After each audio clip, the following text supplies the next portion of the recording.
জুতো বানায় কারা?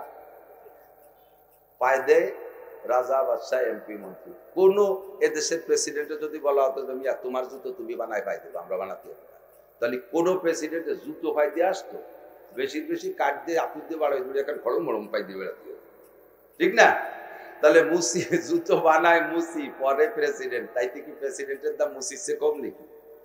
ওদের বানানোর সব প্রযুক্তি আমরা ব্যবহার করব, বানাবে ওরা, আমরা ওয়া বানাবো না, দুনিয়ার এই প্রযুক্তি বানাবো না, আমরা বানাবো আখেরাতের প্রযুক্তি। কথা বলেন ঠিক না?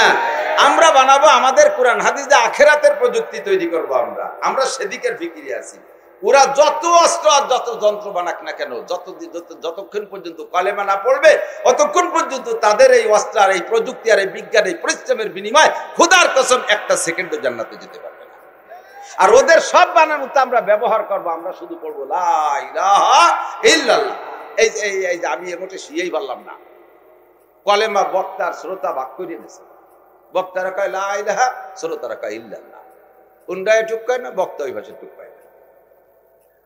কলেমা কি খালি ইল্লাল্লাহ? কলেমা কি খালি লা ইলাহা? একবার পূর্ণ কলেমা পড়ি, আমরা পড়বো কি লা ইলাহা ইল্লাল্লাহ মুহাম্মাদুর রাসূলুল্লাহ তামলাউ মা বাইনাস সামাই ওয়াল আরদ। একবার কলেমা লা ইলাহা ইল্লাল্লাহ যদি কোনো বান্দা পড়ে, আল্লাহর রাসূল বলেন ওর জন্য আসমান জমিনের মাঝখানের এই বিশাল ফাঁকা, ফাঁকা তো আগেই কয়ে নিয়েছি কত বড় ফাঁকা, এত বড় ফাঁকা জায়গাটা সম্পূর্ণ নেকিতে ভরপুর হইয়া যায়। আল্লাহু আকবার। একবার বলবেন আল্লাহু আকবার। 4000 নেকি। কয় হাজার?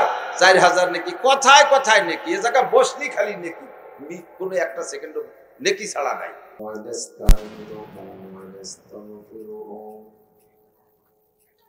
ونؤمن به ونتوكل عليه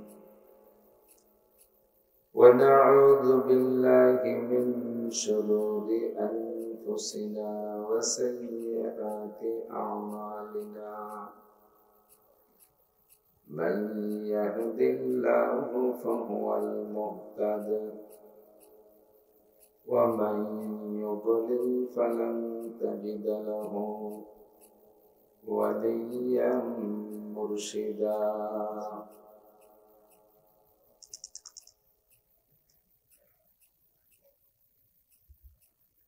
ونشهد أن لا إله إلا الله وحده لا شريك له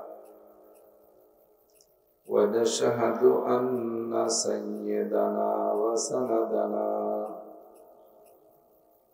وحبيبنا وطبيبنا وطبيب قلوبنا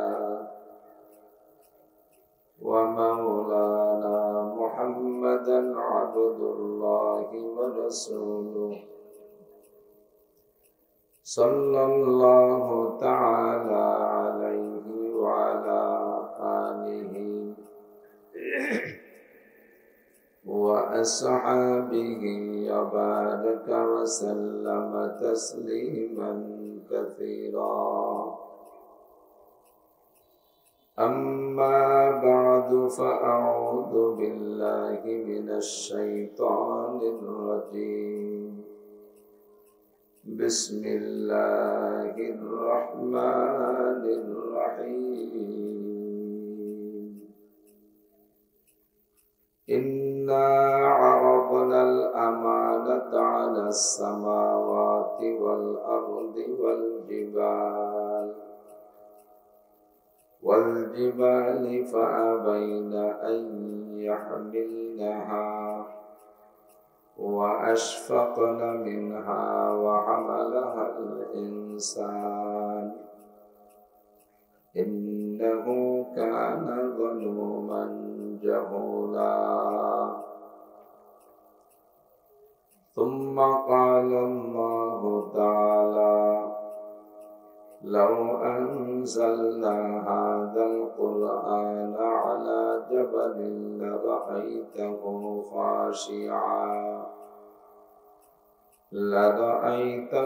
خاشعا متصدعا من خشية الله. وتلك الأمثال نضربها للناس لعلهم يتفكرون. يتفكرون وقال النبي صلى الله عليه وسلم خيركم من تعلم القرآن وعلمه ثم قال النبي صلى الله عليه وسلم من جعل القرآن أمامه قاده إلى الجنة ومن جعل القرآن خلف ظهره ساقه إلى النار أو كما قال عليه الصلاة والسلام سبحانك لا علم لنا إلا ما علمتنا إنك أنت العليم الحكيم جزى الله عنا محمدا ما هو أهله سبحان الله وبحمده سبحان الله العظيم رب اشرح لي صدري ويسر لي أمري واحلل عقدة من لساني يفقه قولي رب زدني علما اللهم أرنا الحق حقا وارزقنا اتباعه وأرنا الباطل باطلا وارزقنا اجتنابه সকলে বলি আমিন। একটু দরুদ শরীফ পড়ে নেই। আল্লাহুম্মা সাল্লি আলা মুহাম্মাদিন ওয়া আলা আলি মুহাম্মাদ কামা সাল্লাইতা আলা ইব্রাহিম ওয়া আলা আলি ইব্রাহিম ইন্নাকা হামিদুম মাজিদ।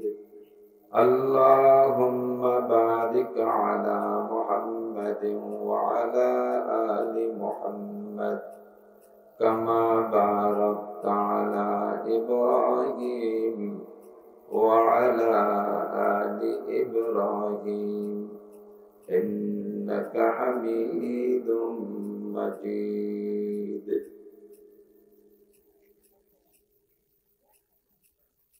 ঐতিহ্যবাহী সাইমুজ্জামান জামালুল কোরআন ইসলামিয়া মাদ্রাসা এতিমখানার উদ্যোগে এবং মসজিদের উদ্যোগে ৭ম বার্ষিক ওয়াজ মাহফিলের সম্মানিত সভাপতি এতক্ষণ পর্যন্ত বয়ান করেছেন আহলে হক উলামায়ে কেরাম।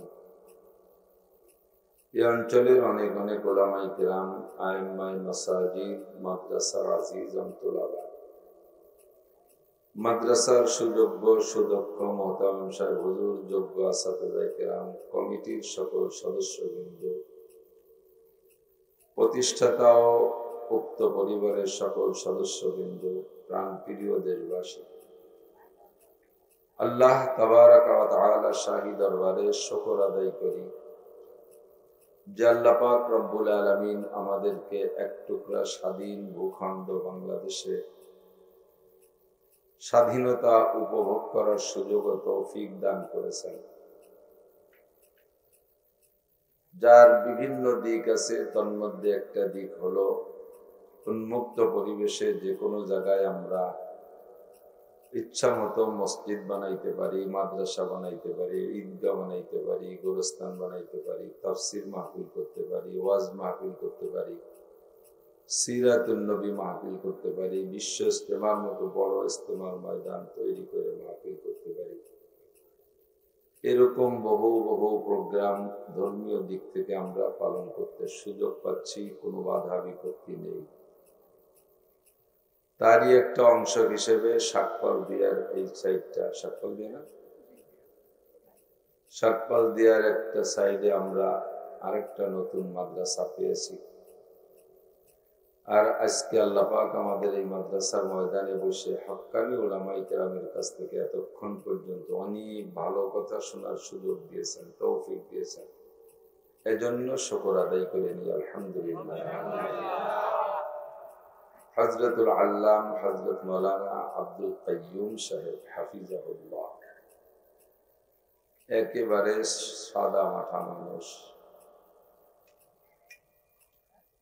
কত বড় উঁচু মাপের আলেম। ইন্নামা ইয়ারিফু যাল ফাদলি মিনান নাস যাবুহু, যারা যে জগতের মানুষ তারা সেই জগতের ছোট বড় চেনে। একজন ডাক্তারই চেনে এই এলাকার ভালো ডাক্তারকে, রোগীরা অতটা ভালো জানে না। আপনাদের এই শাকপাল দিয়ার মাঠের ভালো কৃষককে তা আব্দুল গফফার সাহেব জানে না, আর একজন কৃষকই জানে। পুলিশের ভিতরে কে কোন র্যাঙ্কের, কার কতটুকু সম্মান আর মর্যাদা তা পুলিশরা আমাদের চেয়ে ভালো জানে। কারে সার্ফ দিতে হবে, সেলুট দিতে হবে, চেয়ার দিতে হবে, উন্ডা জানে না। এটা যেমন সত্য, তেমনি আলেম ওলামারা আলেম ওলামাদেরকে চেনে, কোন আলেমটা কতটুকু ছোট আর বড়। বহুত বড় জুয়ান, এত বড় তিনেন খেতে যে পাগড়ি একটা বান্ধা, 43 সেবন্দের জুব্বা একটা গায়ে, আবা কাবা সব কিছু আছে, অথচ লেখাপড়া জানে না। সৌদি আরব যাইয়া হজ করিয়া গল্লি দিয়ে আইসা হুজুরির মতো আবা একটা নিয়ে আসছে, আন্তর্জাতিক খ্যাতি সম্পন্ন মূর্খ। রুমাইল একখান আনছে, তার উপরে সৌদি আনকের মতো টায়ার একখান কিনে গিয়েছে। টায়ার বেচা দেখছেন, মনে হয় যেন বহুত বড় আলেম, অথচ একেবারে বকলমে তার ভিতরে জাল খেয়ে দিলে কালিম বেরোয় না, বোমা মারলে একটা বা বেরোয় না। বহুত বড় আলেম, লেখাপড়া জানে না। আমাদের বর্তমান বাংলাদেশের জাতীয় মসজিদ বাইতুল মোকাররম, তার খতিব সাহেব কতটুক জানেন? 5 ফুট পুরো না, 5 ফুটের চেয়েও কম। তার পায়ের মাপের জুতো হয় না, তার পায়ের যত স্যান্ডেল দেখছে প্রায় 1.5 ইঞ্চি লম্বা বেশি, পার চেয়ে স্যান্ডেল বড়। সাদা মাঠা মানুষ, একেবারে সরল সোজা। কত বড় আলেম! আব্দুল কাইয়ুম সাহেব তার ছাত্র। এরকম বহুত বড় বড় আল্লামা, শাইখুল হাদিস, মুফতি মুহাদ্দিসের উস্তাদ আল্লামা আব্দুল মালিক সাহেব হাফিজাহুল্লাহ। বলা যায় যে এ যুগের আমাদের হাদিসের ইমাম আব্দুল মালিক সাহেব, অথচ দেখতে মানানসই। তা আমাদের প্রাণপ্রিয় হযরত মাওলানা আব্দুল কাইয়ুম সাহেব নগরকান্দা কাসেমুল উলুম মাদ্রাসার শিক্ষা সচিব, আব্দুল গফফার সাহেব হুজুর দামাত বরকাতুহুল আলিয়ার একেবারে ফটোস্টেট। ইলমে আমলে, কথায় কাজে, আমানতদারিতে, শিক্ষা দীক্ষায় এ সকল বড় মানুষটা যেই মাহফিলে উপস্থিত থাকে, সে জায়গা আমার মতো সুটকে মৌলবী জিব্বে শুয়ে যায় ভয় পেয়ে। তাতা খোলা পর্যন্ত কড়াই যখন পুরো তাইতে যায়, গরম হয়ে যাওয়ার পরে 1 ফোঁটা পানি দিলে শুকাতে 2 ঘন্টা লাগে। স্যাট করে ওঠে, স্যাট করে শুয়ে যায় না। এনাদের মতো বড় মানুষ ওই মাহফিলি থাকলে আমাদের মতো ছোট মৌলবীকে দেখতে বয়সে বুড়ো হলি চার বুড়ো হয়ে যায় না। তো আমাদের মতো মানুষের জিব্বের পানি এরকম স্যাট করে শুকাই যায়। পাবলিক পাইলে আমি সারিয়ে ফেলাই দিতে পারি, কিন্তু এইরকম মানুষ থাকলে তো পাইলে উঠি। অত্যন্ত মহব্বত করে, বয়সে একটু বড় হব সেদিক দিয়ে শ্রদ্ধাও করে, আর সাধ্য অনুযায়ী চেষ্টা করে ওনাদের পাশে রেখে আমাকে আপনাদের জনসাধারণ মজলিসে একটু ব্যবহার করতে। আল্লাহ পাক রব্বুল আলামিন সব ফনের, সব বিষয়ের, সব জগতের আলাদা আলাদা মানুষ তৈরি করে রাখছে। আরবিতে বলে লিকুল্লি ফান্নিন রিজাল, প্রত্যেক বিষয় আলাদা আলাদা মানুষ আছে।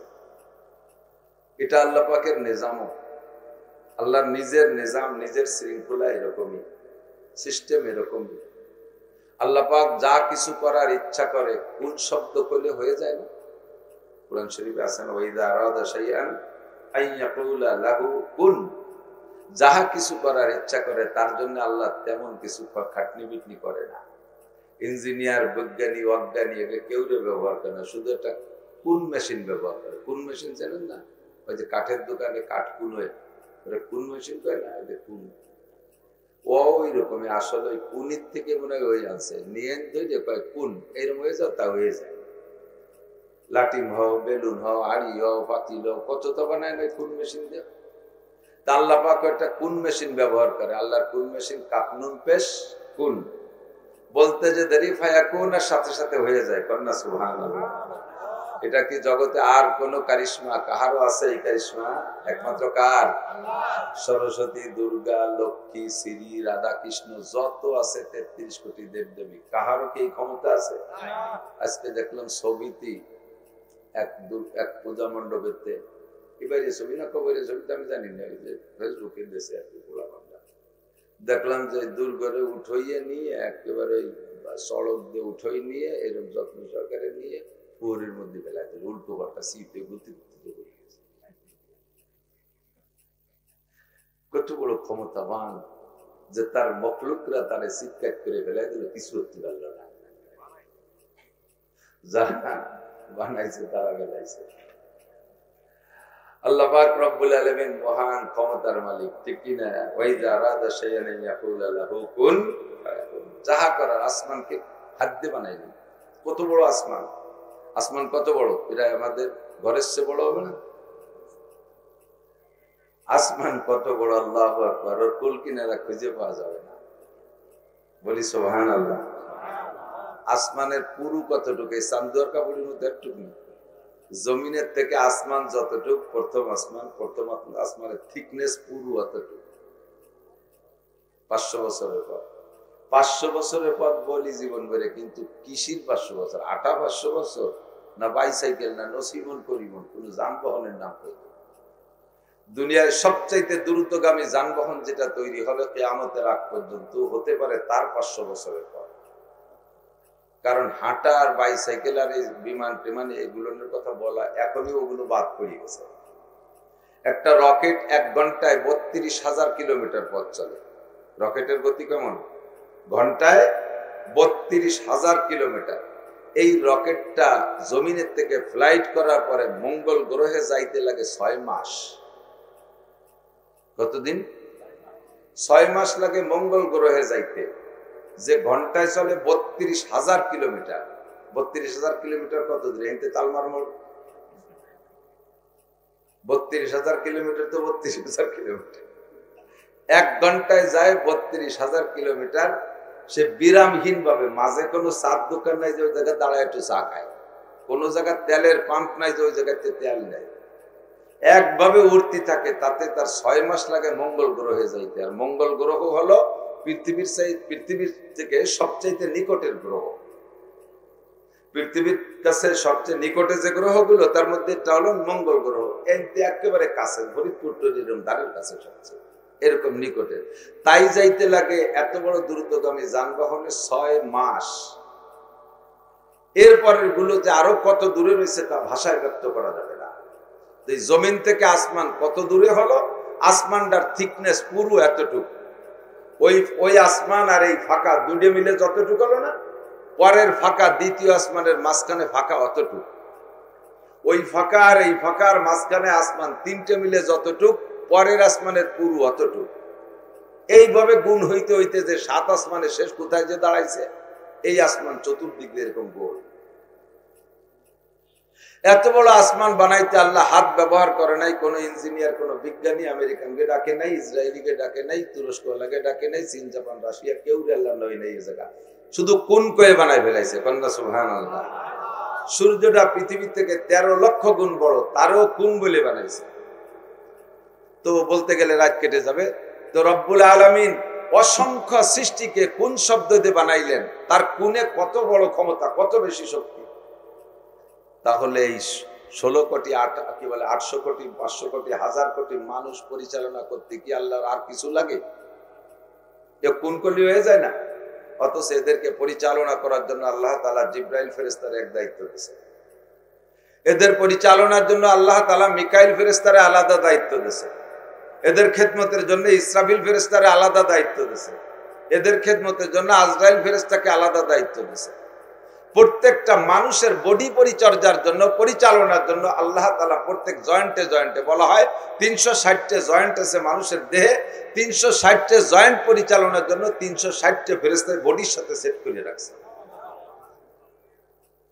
এবার এই ফেরেশতাদের ভিতরে আবার আল্লাহ পাক রব্বুল আলামিন স্বাধীনতা রাখে নাই, ফেরেশতাদেরকে স্বাধীনতা দেয় নাই।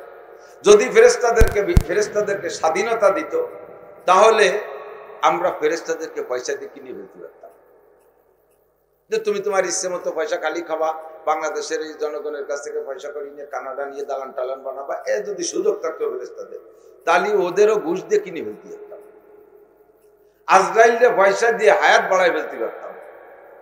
তুমি 200 কোটি টাকা আনো, আমার বাড়ির দ্বারে আসবা না। কতক্ষণ আজরাইলকে ঘুষ খাওয়ার সাহস আছে? এই স্বাধীনতা আছে? কোন ফেরেশতার নাই। আমাকে এলাকা ম্যাগের দরকার, আজরাইল মিকাইল আলাইহিস সালামকে পয়সা দিলাম যে আপনি 200 কোটি টাকা দেবেনি, এই ছাগপাল দিয়ে বৃষ্টি না হয়, পয়সায় বিক্রি হয় না। হওয়ার কারণই হলো স্বাধীনতা নাই। তুমি যত কোটি টাকা দাও না কেন, তোমার ওই টাকার কাছে সে বিক্রি হতে পারবে না, সে আল্লাহর হুকুমের গোলাম। আল্লাহ যাহা বলেছে পাই টু পাই পালন করা লাগে। আপনার 2টে চোখ পাহারা দেওয়ার জন্য 2টে ফেরেশতা আছে, দেখছেন নাকি কোনো? চোহের বার বসে তাই, তারপরও দেখা যায় না। জিসমুন নুরানিয়ুন, একটা নুরানি দেহ ফেরেশতারা, এত শাক্কালুবি আশকালি মুক্তালিফা, বিভিন্ন সময় বিভিন্ন রূপে রূপান্তরিত হয় ফেরেশতারা। লা ইয়াকুলু ওয়া লা ইয়াশরাবু, খায়ও না পানও করেন। লা ইয়াবুলু ওয়া লা ইয়াগুতু, পেশাব পায়খানা করেন। লা ইয়ামুতু ওয়া লা ইয়াহইয়া, মরেও না বাঁচেও না। লা ইয়ানামু ওয়া লা ইস্তায়কিজু, ঘুমও যায় না, সজাগও হয় না। লা ইয়ালিদু ওয়া লা ইউলাদু, জন্ম নেয়ও না, জন্ম দেয় না। যারা যেভাবে বানাইছে সে সেই হালাতে থাকে। 2টা চোখ পাহারা দেওয়ার জন্য 2টে ফেরেশতা। বিশ্বাস হয়? কতক্ষণ বিশ্বাস হয় না? এই 2টা ফেরেশতা চোখের কাছে থাকে, আপনাকে দৈনন্দিন চোখ পাহারা। দেখেন শরীরের ভিতরে যত অঙ্গ আছে সবচাইতে এক্সপার্ট, দ্রুত চালু কোন অঙ্গটা? কন্ত চোখ, ঠিক না? যত তাড়াতাড়ি কেউ আসুক না কেন, পট করে সে কপাট বন্ধ হয়ে দেয়, শাটার নামায় দেয়। ওই শাটার নামাতে কি আদ্য ধরা লাগেনি? হাতে ওঠের বার আগে চোখ মেরি দেয়, ঠিক কিনা? আল্লাহু আকবার। এই কাজটা কে করে? দেহের ভিতরে অন্যতম অঙ্গ, বাহ্যিকভাবে ব্যবহারের জন্য মানুষের চক্ষু দুটো আমার মনে হয় সবচেয়ে দামি, ঠিক না? কান না থাকলে বয়রা আলী শুনলাম না, চোখ দেহে সব কাজ ভূতিভূত করে গেল। জবান বুবা, কথা বলতে পারলাম না। চোখ আছে দেখে দেখে পিঁয়াজ নিলেবো, খেত নিলেবো, পাট কাটবো, ঘাস কাটবো, সবকিছু করবো। কিন্তু চোখ না থাকলে সবকিছুতে মায়। আল্লাহ পাক এর জন্য বলেন, কুল হাল ইয়াস্তাবিল আমা ওয়াল বাসীর, তুমি বলো তো চক্ষু আলা লোক আর অন্ধ লোক কি কখনো সমান হতে পারে? যেমন হাল ইয়াস্তাবিল হাই ওয়াল মাইয়িত, জীবিত মানুষ আর মরা মানুষ যেমন সমান হতে পারে না, চক্ষু আলা আর অন্ধ মানুষের সমান হইতে পারে, ঠিক না? একটা অন্ধ মানুষ, খেয়াল করেন, একটা অন্ধ মানুষ 7 ফুট লম্বা, 1.25 ফুট চওড়া বা 2 ফুট চওড়া, এই হেভি হাট্টা কাট্টা হাফসিকে মতো জুয়ার, কিন্তু অন্ধ। আর একটা মানুষ, এই অন্ধ মানুষের হাতে লাঠি আছে। আর একটা মানুষ মাত্র 5 ফুট, শুকনো ট্যানটেনিয়া, এর চোখ আছে। এই অন্ধটারে আর চোখ আলাটারে পিঠে পিঠিতে লাগাই দিয়ে মায়ের কিনা বেশি খাবে? ওই চোখ আলা একটা বাড়িও খাবে না, তো চোখ দিয়ে ঘুরিয়ে ঘুরিয়ে লাঠিতে সরিয়ে থাকবে। অন্ধওয়ালা পিঠ কালা পিঠ লাল হয়ে যাবে বাইর ছেলায়, ও কাল ছোট হলেও ঘুরিয়ে ঘুরিয়ে দেহে পিঠে, ঠিক কিনা? আমার আপনার চোখ পাহারা দেওয়ার জন্য আল্লাহ তাআলা 2জন ফেরেশতা নিযুক্ত করেছেন। এই চোখের কাছে একটা, এই চোখের কাছে একটা। কোন চোখে ফেরেশতার স্বাধীনতা নাই। এই চোখের কাছে ফেরেশতা জানে না যে বাম চোখের কাছে কে আছে। তারা যেদিন এখানে দায়িত্ব দিছে, সারা জীবন একটা চোখেরই পাহারাদারি করে। এই নাকের ছোট্ট একটা বেড়া পার হলে ওই পাশের ফেরেশতার সাথে দেখা হয়ে যায়। 2জন বসে বসে খানিক ভাও গল্প টল্প, মোবাইল টোবাইল দেখা দিয়ে হতে পারে, গেম খেলাখেলি হতে, কিন্তু কোনো অবস্থাতে এই বেড়া টপকায় ওই ধারে যায় না, কারণ স্বাধীনতা নাই। কি নাই? স্বাধীনতা। আল্লাহ পাক আমাকে আপনাকে স্বাধীনতা দিছে কি দেয়নি? স্বাধীনতা দিছে না? হাতির স্বাধীনতা নাই। কত বড় বড় হাতি মানুষের কাছে ধরা পড়ে যায়, পায়ে শিকল দিয়ে বাঁধতে থুইছে, তার পেটে বাচ্চাও হচ্ছে, বাচ্চাটা টাইম দিয়ে মানুষে নিয়ে গেছে, মা বাচ্চার কাছে যার জন্য কত ছুটোছুটি পাগলামি করতেছে, মোটা মোটা সাইডে শিকল দিয়ে গাছের সাথে বাঁধি দিতেছে। এত বড় শক্তিশালী হাতি হওয়ার পরও নিজের বাচ্চাটারে একটু আদর করতে জাতি পারতেছে না, মানুষের কাছে ধরা খেয়ে গেছে। গাবতলির হাটে 26 লাখ টাকা গত কুরবানিতে একটা আইডিয়া বিক্রি হয়েছে, 2 টন ওজন, 50 মন গোস্ত। গায়ে কি একটু একটু শক্তি? এত বড় শক্তিশালী আইডিয়াটারও স্বাধীনতা নাই। 10 তারিখে সে টানটানে শোয়াই ফেলাইছে, ধরে জবই দিয়ে 1 সপ্তাহের মধ্যে খেয়ে পায়খানায় পৌঁছে গেছে। কোনো মাতবাড়ি আছে? কোন গরুর যদি স্বাধীনতা থাকতো তাহলে একটারও আমরা কুরবানি দিতে পারতাম না। কুরবানির হাটে গরুরা ওরা জোট করে সমন্বয় আন্দোলন করে আমাকে সমান করে ফেলে দেয়, একটা আমরা টিকতে পারতাম না। ওর স্বাধীনতা আল্লাহ খর্ব করে নিয়েছে। ফেরেশতাদের স্বাধীনতা নাই, যত বড় ছোট বড় যত প্রাণী বলেন কাহারও স্বাধীনতা নাই। রয়্যাল বেঙ্গল টাইগার একটা বাঘ যদি আপনাদের নগরকান্দায় ঢোকে, শুধু নগরকান্দা না, যদি বলা হয় বাগেরহাট পার হইয়া মোল্লারহাট ব্রিজ পার হয়ে এবার গোপালগঞ্জের নদী ঢুকছে, ও খালি উত্তর দিক দৌড়ছে। খবর আছে যে বাঘ খালি উত্তর দিক দৌড়ছে। এই খবর শোনার পরে আমার মনে হয় যত ভালোবাস করি একজনও থাকবেন না। উত্তর দিক দৌড়েছে, বাঘে যে দৌড়ে কতক্ষণের মধ্যে চলে আসছে নগরকান্দা আসছে, তার কয় লাভ লাগবে না। আর ঢুকে যদি একদিন যে একটা বাঘে কি আমাকে এত মানুষে খাচ্ছি পারবে? প্রত্যেকের মনে হবে যেন বাঘটা আমার দ্বারে, এরকম ভয় লাগবে কি লাগবে না? এত বড় ভয়াবহ হিংস্র রয়্যাল বেঙ্গল টাইগার, যার ডাক শুনলে বড় বড় বিটা মানুষের আত্মা কালায় যায়, স্টপ করে। এই রয়্যাল বেঙ্গল টাইগারের স্বাধীনতা নাই, মানুষে ধরে তাকে চিড়িয়াখানায় কিভাবে আটকায় ফেলাইছে। 12 মাস খালাইতে কাপ করে, সারা 12 মাস কাল বসে বসে সুবহানাল্লাহ আলহামদুলিল্লাহ বলতে থাকে। উম্মা মানুষে কিছু দিলি খায়, না দিলি বসে বসে আল্লাহ বিল্লি। স্বাধীনতা শেষ। বনের রাজা সিংহ, তারও দেখলাম রয়্যাল কি বলা হয় চিড়িয়াখানার ভিতরে বন্দী, তারও স্বাধীনতা শেষ, ঠিক না? আল্লাহ তাআলা আমাদের স্বাধীনতা ঠিক রেখেছেন কিনা কথা কন। আমরা মদ খাইলে খাইতে পারি, গাঁজা খালি খাইতে পারি, আল্লাহ সে সময় মুখ চিপে ধরেনি, কতক্ষণ ধরে? আমরা যা করি, জিনা করার সময় ফেরেশতা পাঠাইয়া চাবুক দিয়ে বাড়ি শুরু করে না, ঘুষে টাকা হাতে ধরার সময় হাতরে প্যারালাইসিস করে দেয় না, সুদে টাকা ধরার সময় হাতরে প্যারালাইসিস করে দেয় না, জারি যাত্রা, করসা, গাজির গান, গুণ যাত্রা, দুর্গা পূজা, কালী পূজা, সরস্বতী পূজা, লক্ষ্মী পূজায় মুসলমানরা যাকে যাকে যাচ্ছে, একটা মানুষের ঠ্যাং ভেঙ্গি দেয় না, একটা মানুষের চাকা পাংচার হয়ে যায় না, খোলায় মুলায় আসতেছে না, যেভাবে বুক ফুলে যাচ্ছে সেভাবে বুক ফুলে চলে আসতেছে। স্বাধীনতা আছে না নাই?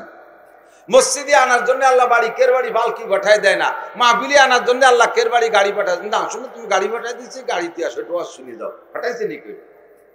আমার এখানে আসার স্বাধীনতা আছে, ওখানে যাওয়ার স্বাধীনতা আছে, এখানে না আসার স্বাধীনতা আছে, ওখানে যাওয়ার স্বাধীনতা আছে, ভালো করার স্বাধীনতা, মন্দ করার স্বাধীনতা মানুষের আছে না নাই? এই স্বাধীন করে দিয়ে আল্লাহ তাআলা মানুষকে দুটো পথ দেখায় দিয়েছে, হাযা সাবিলুল হিদায়াহ ওয়া হাযা সাবিলুল গাই। এটা হিদায়াতের রাস্তা আর এইটা গুমরাহির রাস্তা। এই রাস্তা দেখানোর জন্য 2.5 থেকে 3 লক্ষ সত্যবাদী, একেবারে সাদিকুল মাসদুক, চির আল আমিন, 2.5 থেকে 3 লক্ষ নবী রাসূলকে আল্লাহ তাআলা রূহের জগৎ থেকে বাছাই ছাঁটাই করে একেবারে সভ্য কি বলা হয় নিজের হাতে প্রশিক্ষণ দিয়া উম্মতের কাছে পথ প্রদর্শনের জন্য পাঠিয়ে দিয়েছে।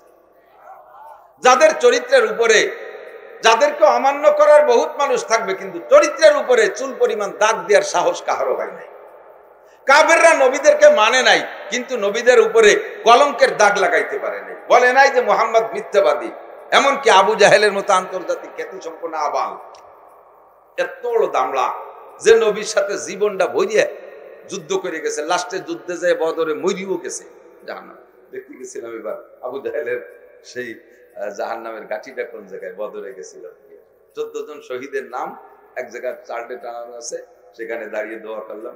ওই জায়গায় দাঁড়াইলে ওই 14 জনের যে চার্টটা দেয়া আছে ওর নিচে দাঁড়াইলে মনে হয় যেন আমি জান্নাতের মধ্যে দাঁড়াই আছি। কার কেমন অনুভূতি আমি বলতে পারি না। আমি দাঁড়াইয়া আমি নিজেকে নিজে কন্ট্রোল করতে পারতেছি।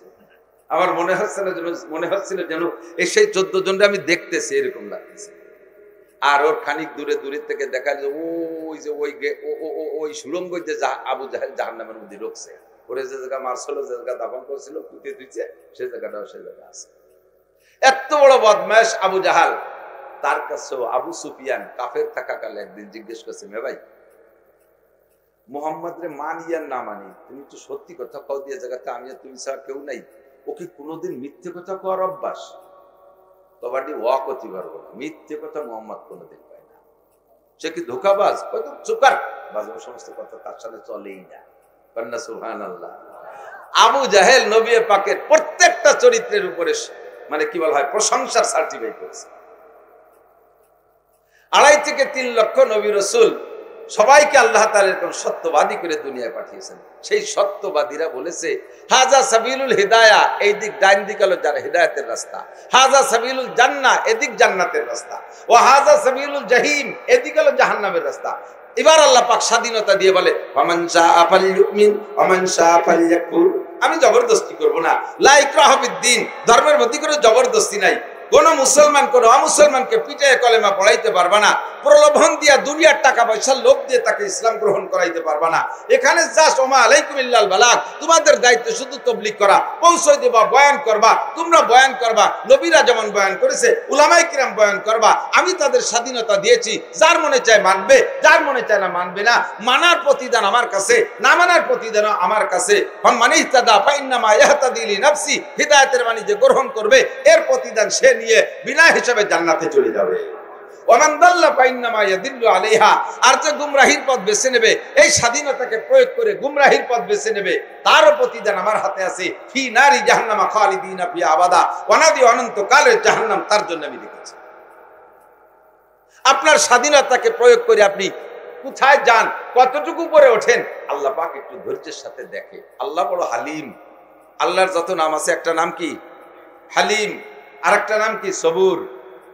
সবুর হালিম এর মানে হলো পরম ধৈর্যশীল, চরম ধৈর্যশীল। আল্লাহ যদি আমার মতো মিজাজি হতো, কবে আমাকে আপনাকে বাড়ো সবাই বেলায় দিত। একদিন আল্লাহর সৃষ্টি, যেই আল্লাহর জমিনে বসবাস করি, সেই আল্লাহকে একটা বার আল্লাহ বলে ডাকতে পারি না, দেবদেবীকে পূজা করি। মুসলমান নামে মাত্র কলেমাটা পড়িয়া সারা জিন্দেগিতে একটা সিজদা দেই না, নামাজ পড়ি না, সিজদা দেই না, আল্লাহর নামের একটু জিকির করি না। তারপরে আল্লাহ পাক আমাদেরকে খাওয়াচ্ছে। আল্লাহর চাইতে বড় হালিম আর সবুর হতে পারে না, ঠিক না? আল্লাহ তার এই নামের ওসিলায়, এই গুণের ওসিলায় ধৈর্যের সাথে চুপ করে বসে থাকে। দেখি বান্দা তার স্বাধীনতাকে প্রয়োগ করে স্টার্টিং ডান দিক ঘুরাই নাকি, স্টার্টিংটা ডান দিক ঘুরাই নাকি, এই অপেক্ষা করে। যদি কেউ ঘুরায় আসে, কে যেন বয়ান করতেছিলেন ইশার পর নাকি, আমি যখন আসি তখন শুনতেছিলাম যে আল্লাহ পাক রব্বুল আলামিন অপেক্ষা করে, বান্দা 1000 বছর গুনাহ করছে, হায়াত দিছি, 7 বার আগার তওবা শিকাস্তে বাজ 100 বার যদি তওবা ভঙ্গ করো, তারপরও আল্লাহ পাক ডাকতে থাকে বাজ রাতে হাসতি বাজ। তুমি যার মধ্যে আছো, যেখানে আছো, যে গুনার মধ্যে আছো, বান্দা তুমি ফিরে আসো। তুমি যদি একবার ফিরে এসে বলো আস্তাগফিরুল্লাহ আস্তাগফিরুল্লাহ আস্তাগফিরুল্লাহ, পড়বেন না আস্তাগফিরুল্লাহ? গুনাহ করেন নাই তো কেউ, গুনাহ তো কেউ করেন নাই না, তাহলে আস্তাগফিরুল্লাহর দরকার নেই। আগে একদিন কোন এক নেতা যেন কাছে, আমি আল্লাহর কাছে তওবা করতে পারবো না, আমি মাফ চাইতে পারবো না, কারণ আমি গুনাহ করিনি, তা মাফ চাবো কেন? অথচ তার মুখে দাড়ি নাই। আসুসা তো দাড়ি কাটা যে গুনাহ, এইটার মাপ চাইয়ে তো কুল পাবি না। আমি গুনাহ করছি কি করি নাই? কাজেই যখনই সুযোগ আসবে বলবো আস্তাগফিরুল্লাহ, আল্লাহ তোমার কাছে ক্ষমা চাই, ওয়া আতুবু ইলাইহি, তোমার কাছে প্রত্যাবর্তন করলাম। আজ এতদিন যে গুনার মধ্যে ছিলাম, আর এই গুনাহ করব না, তোমার কাছে অঙ্গীকার করলাম রব্বুল আলামিন, আর কোনোদিন গুনাহ করব না। এরপরে নেকামলের জন্য প্রস্তুতি নিয়ে নেন। নেকামল খুঁজে খুঁজে উলামায়ে কিরামের কাছ থেকে শুইনা কোনটা নেকামল, সেগুলো যথাযথ সঠিকভাবে পালন করার চেষ্টা করি। নেকামলের ভিতরে মিক্সার দেওয়ার চেষ্টা না করি। খেয়াল করেন, নেকামলের মধ্যে মিক্সার দেওয়ার চেষ্টা না করি। আল্লাহ কয় ওয়ালা ইউশরিক বিইবাদাতি রাব্বিহি আহাদা, ইবাদত করবা মুখলিসিনা লাহুদ্দিন, একমাত্র আল্লাহরই জন্য ইবাদত। ইবাদতের মধ্যে মিক্সার দিবা না। মিক্সার কাকে বলে? নামাজ পড়ি কিন্তু মানুষের কাছে প্রশংসা পাওয়ার জন্য, রোজা রাখি মানুষের কাছে প্রশংসা পাওয়ার জন্য, দান করি মানুষের কাছে প্রশংসা পাওয়ার জন্য, মাদ্রাসা করি মানুষের কাছে প্রশংসা পাওয়ার জন্য, মসজিদ করি নাম কলানোর জন্য। হুজুর আমার নামটা একটু কইেন, আমরা এইগুলো করছি, ওইগুলো করছি, সেইগুলো করছি। নিজের কথা তো নিজে কোয়া যায় না, কার মধ্যে কি আছে আপনি একটু কয়ে দিয়ে। ভালো কাজ করার পরে শূন্য হাতে উঠবেন, এর নাম হলো শিরিক ফিল ইবাদত। দাড়ি রাখছেন কি জন্য?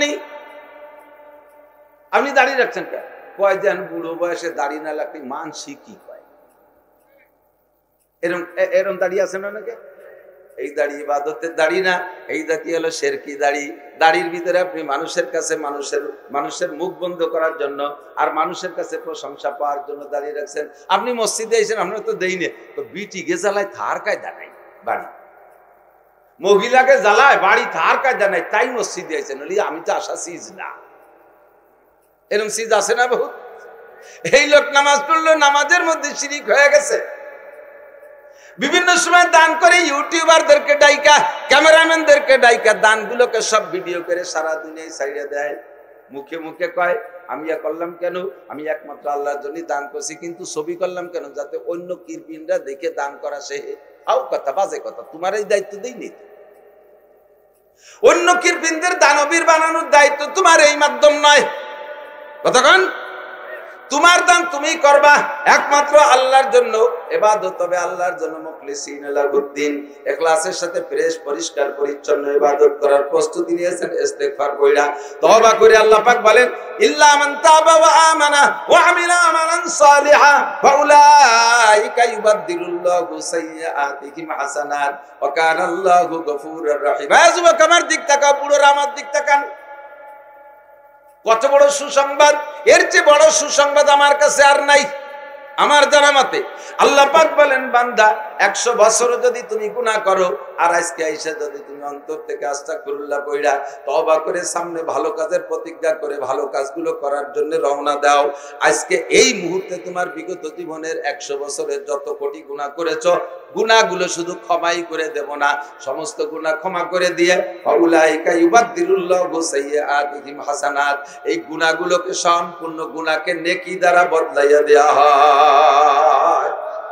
শর্ত হলো ইল্লা মান তাবা ওয়া আমানা ইউদাফ লাহুল আযাবু ইয়াওমাল কিয়ামাতি ওয়া ইয়াকরুদ ফীহি মুহানা ইল্লা মান তাবা ওয়া আমানা ওয়া আমিলা আমালান সালিহা। ও আমার প্রাণ প্রিয় বন্ধু যুবকরা, তোমাদেরকে বেশি টার্গেট করি শোনা, তোমাদেরকে বেশি টার্গেট করি। বাপ 70 বছর 80 বছর হায়াত পাইছে বিদায় তুমিও পাবা, এমন ওয়ারেন্টি কার্ড তোমার গলায় ঝুলাই দেই নেই আছে। দাদা 100 বছর হায়াত পাইছে, আমি ওই বংশের রক্তের সন্তান, আমিও কমপক্ষে 95-90 পাবো। আজরাইল কি তোমারে কয়ে গেছে যেভাবে যা করতে থাক আমি জাহান যে ঘুরে আসছি, তোর পর্যন্ত আসতে আমার 90 বছর লাগবে? হ্যাঁ, আজরাইল তোমার সামনে প্রত্যেকদিন 20 বার কমপক্ষে আসে, তোমারে দেখে যায়। তুই তো টের পাও না। একজন ঢাকা যাইয়া পকেটে 5 পয়সা, বেশি পয়সা রাখে না, ঢাকার ঘন ঘন ভিড়ির মধ্যে ঘুরতেছে, পাশে শুনছি ঢাকা বলে পকেট মাইর আছে। সব আমার দেখা গেছে, একটা পকেট মাইর বারবার করবার। একজন কাছে যে তোমার পকেটে 5 পাই, আমি 20 বার উঠেছি আর তুইছি, তুমি পকেট মাইর খুঁজে পাও না। তোমার পকেটে 5 পাই, 20 বার উঠেছি আর তুইছি। তুমি আজরাইল খুঁজে পাও না, প্রত্যেকদিন তোমার সামনে 20 বার আজরাইল আসে আর যায়, তুমি আমি টের পাই না। কতক্ষণ তারা এমন বডিতে করে আমার চোখের সামনে আসে না, আমরা দেখতে পাই না। দোস্ত, যে কোনো সময় তোমার সময় হয়ে গেলে টান দিয়ে নিয়ে চলে যাবে। তোমাকে যে দুনিয়ায় যত দরকার হোক না কেন, তোমাকে কেউ রিকোয়েস্ট করে রাখতে পারবে না। তোমারও নিজের দুনিয়ায় যত ব্যস্ততা থাকুক না কেন, আজরাইলে ব্যস্ততা দেখাইয়া এক গুল্লি বেশি ঘুরাইতে সুযোগ পাবা না। পাট 2 জাগ হয়ে গেছে, পাট জাগ দেয় না, জাগ কয় তো নিজে কষায় কিসেন কামলা পান নাই, নিজেই বাঁচতে বসে গেছে। আজ জাগ আর আধা জাগ বাসা হয়েছে, এর মধ্যে আজরাইল এসে কাঁচা খুলিয়ে সারো, কাঁচা দিয়ে পাট বাঁচতেছে। আমার নাম মালাকুল মউত আজরাইল। সময় হয়ে গেছে, আর 15-20 সেকেন্ড আছে, তাড়াতাড়ি খুলিবেন। আপনি কি বলতে পারবেন যে মিয়া টের তো পাও না, তোমাকে তো পাট বাসাবাসি নাই, দেশে একটা কামলা পাচ্ছি না, আমার 2 জাগ পাট বাসাওয়ার আগে আসতে পারবা না। এ করলে আজরাইল চলে যাবে না? আরে চলে যাবে। আপনার পাট বাসা হয়নি, কি রে আজরাইল জানবে? আজরাইল কে তোর পাট পর থাক, কাঁচা খোল, নালি ওই অবস্থায় শোয়াই দেবো। ইজা জাজালুহুম লা ইস্তাকিরুনা সাআতাও ওয়া লা ইস্তাকদিমুন। সময় এসে গেলে 1 সেকেন্ড আগেও করা হবে না, 1 সেকেন্ড পরেও করা হবে না। আমাকে আপনাকে টানতে নিয়ে যাবে। যুবক, পাগলামি করো না, মস্তানি করো না, এখনই আজকে এই মুহূর্তে তওবা করো। আল্লাহ পাক তোমার জন্য সুসংবাদ পাঠিয়েছে, বিগত জীবনের সব গুনাহ এক্ষুনি তোমার নেকি দ্বারা বদলাইয়া দেওয়া হবে। কথাগুলো আমি বলি না, আমার আব্বার কথা বলি না, আল্লাহ পাকের কালাম, বিশ্বনবী মুহাম্মদুর রাসূলুল্লাহ চির সাদিকুল মাসদুক, চির সত্যবাদীর কথা, যার কথার ভিতরে আগে বসে পিছে কোথাও কোনো মিথ্যার গন্ধ, জোরে বলেন, আছে? মিথ্যার গন্ধ নাই। এই নবী বলেছেন তুমি রেডি হয়ে যাও। আমার নবী পাকের মাধ্যমে আল্লাহ পাক রব্বুল আলামিন, আল্লাহু আকবার, আমাদের হিদায়াতের জন্য বাছাই করে নবী বানাইছে। নবী বানাইছে কারণ উম্মত যেমন তার জন্য নবীও সেরকম। মুসা আলাইহিস সালামের জামানায় কি ক্যামেরা ছিল? ওই জামানার বিজ্ঞানীরা কি বানাইছে? মাইক ছিল, কারেন্ট ছিল, মোবাইল ছিল, কম্পিউটার ছিল, ক্ষেপণাস্ত্র ছিল, রকেট ছিল না, বিমান ছিল না, হেলিকপ্টার ছিল না, এই সাইকেল মাইকেল কিছুই ছিল না। যেই উম্মতে এত কিছু বানাইতে পারবে সেই উম্মতের জন্য আগের কোনো নবীরে দিলি নবীরে আবুডুবু খাওয়াই দেবে না। এই জন্য আল্লাহ তাআলা বিশ্ববিজ্ঞানী বিখ্যাত নবী, যেই নবীর ভিতরে কিয়ামত পর্যন্ত আনেওয়ালা সমস্ত প্রযুক্তির জ্ঞান ছিল আমার নবীর ভিতরে, সমস্ত প্রযুক্তির জ্ঞান আমার নবীর মধ্যে ছিল। আমি বুঝলাম কি করে? হুজুর নিজেই বলেছেন, উতিতু ইলমাল আউয়ালিন ওয়াল আখিরিন, আগের ওয়ালাদের যত এলেম আর পরবর্তীতে আনেওয়ালাদের যত এলেম আর জ্ঞান আর বিজ্ঞান আর বুদ্ধি সব আল্লাহ তাআলা আমাকে দান করেছে। বলবেন যে হুজুর তো একটা বোমা টোমা বানায় দিয়ে যেত, যেটা সে সময় প্রয়োজন না, খালি খালিও বানাই দিয়ে যাবে কেন? সবকিছুর দিক নির্দেশনা দিয়ে গেছে। খুঁজে দেখেন কুরআনের মধ্যে, হাদিসের মধ্যে সবকিছু আছে। আমরা অধিক গাটি না, অধিক ডুবই না, অধিক খোঁজাখুঁজি করি না। আমরা মোটামুটি 5 ওয়াক্ত নামাজ কালাম, এই সাথে পিএস কুষ্টা বেশি কিনে খাইয়া একটু তবলিগি সময় আল্লাহ বিল্লাহ কাটে। বানাক ওরা ব্যবহার করবো, ওরা বানাইতেছে, বানাচ্ছে তো পশ্চিমী বিজ্ঞানীরা, এতে দোষের কিছু না। ওরা বানাচ্ছে বলে ওদের দাম বেশি আর আমরা বানাইনি বলে আমাদের দাম কম, ওরা বানাচ্ছে বলে ওদের দাম বেশি আর আমার নবী বানাইনি বলে নবীর দাম কম, এ কথা বলা ঠিক হবে না। জুতো দিক তাকানে দেখতে কেন? জুতো বানায় কারা?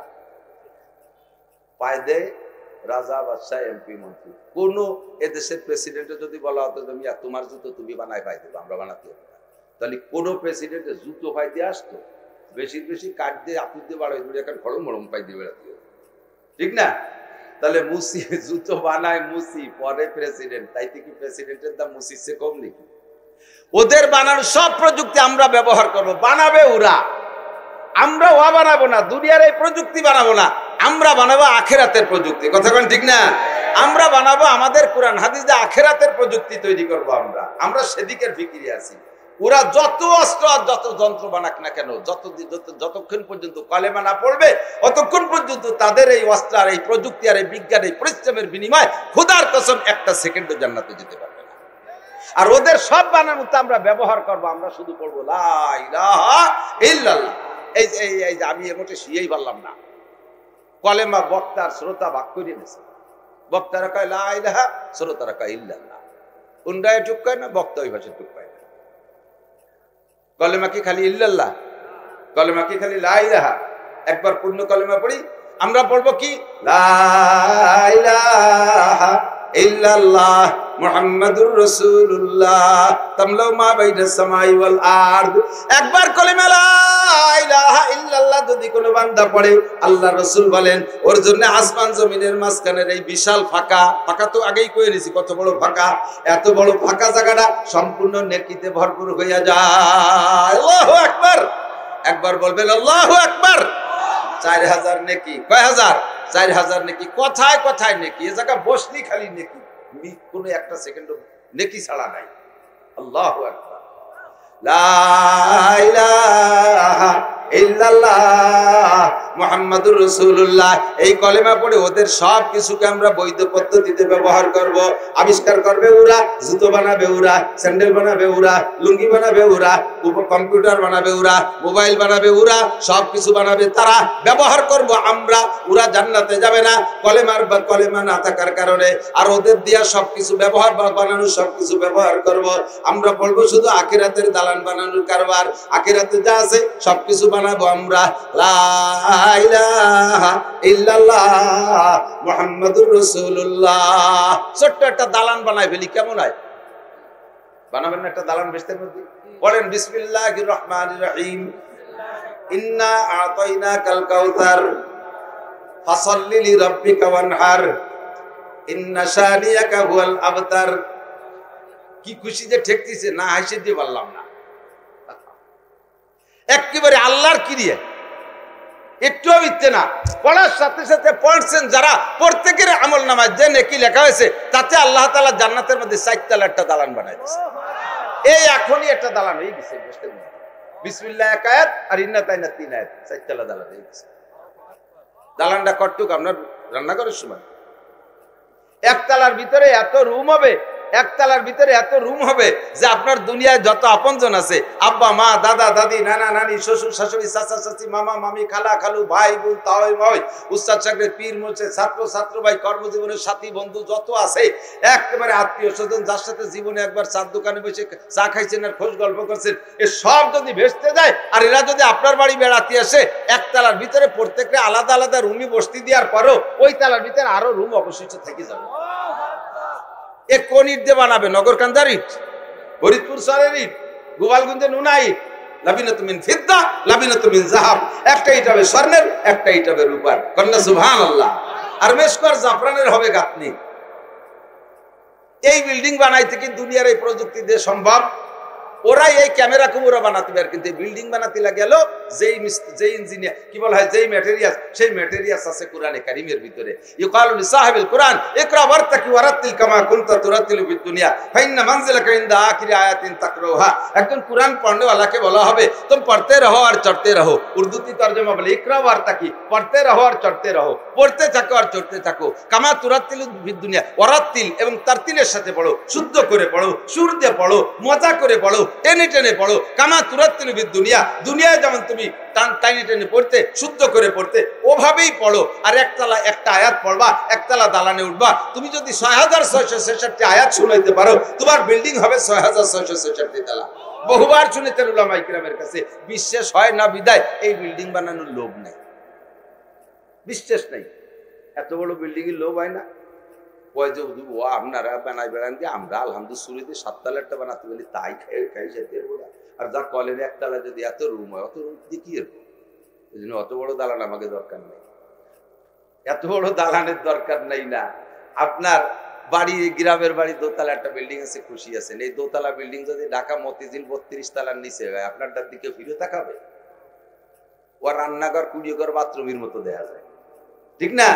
হাফেজে কোরআনের বিল্ডিং হবে অত বড়, আর পাশে আপনার 7 তলা আলহামদুলিল্লাহ বিল্ডিং। সেই সময় যা হাই ছাড়বেন, রব্বানা আবসারনা ওয়া সামিনা ফারজিনা নামাল সালিহান ইন্নামু। আল্লাহ আর একটা বার চান্স দাও, আমি এবার হাফেজ হয়ে আসবো আর হাজার হাজার খতম করে বিল্ডিং বানায় আসবো। আল্লাহকে আর হবে না, কাল্লা, সুযোগ শেষ। কাল্লা, আর হবে না, সুযোগ শেষ। ও দোস্ত, এই জান্নাতের বিল্ডিং বানানোর আমল আমরা করব, আর দুনিয়ার বিল্ডিং বানানোর আমল ওরা করে বেড়াবো, তাতে আমাদের কিছু আসে যায় না, ঠিক কি ঠিক না? আমরা কোরআনে কারীম পেয়েছি আল্লাহ পাক রব্বুল আলামিনের পক্ষ থেকে নিয়ামত, বলবেন আলহামদুলিল্লাহ।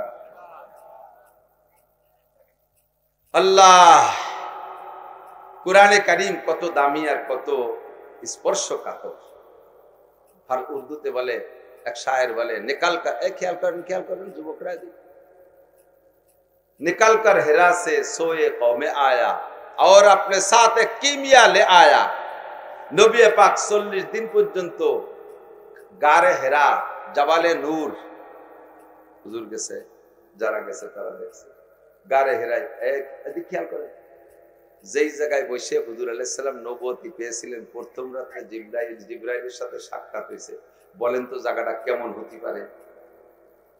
বুড়ো হলে 80-90 বছরে কোনো মতে যাইয়ে হজ করতে যাবেন, ওই বিল্ডিং, ওই পাহাড়ে ওঠার সাহস হবে না, নিচে থাইয়ে উপর দিক থেকে একটা হাই ছাড়বেন। সময় মতো আসতে পারলাম না, উঠতে পারলাম না।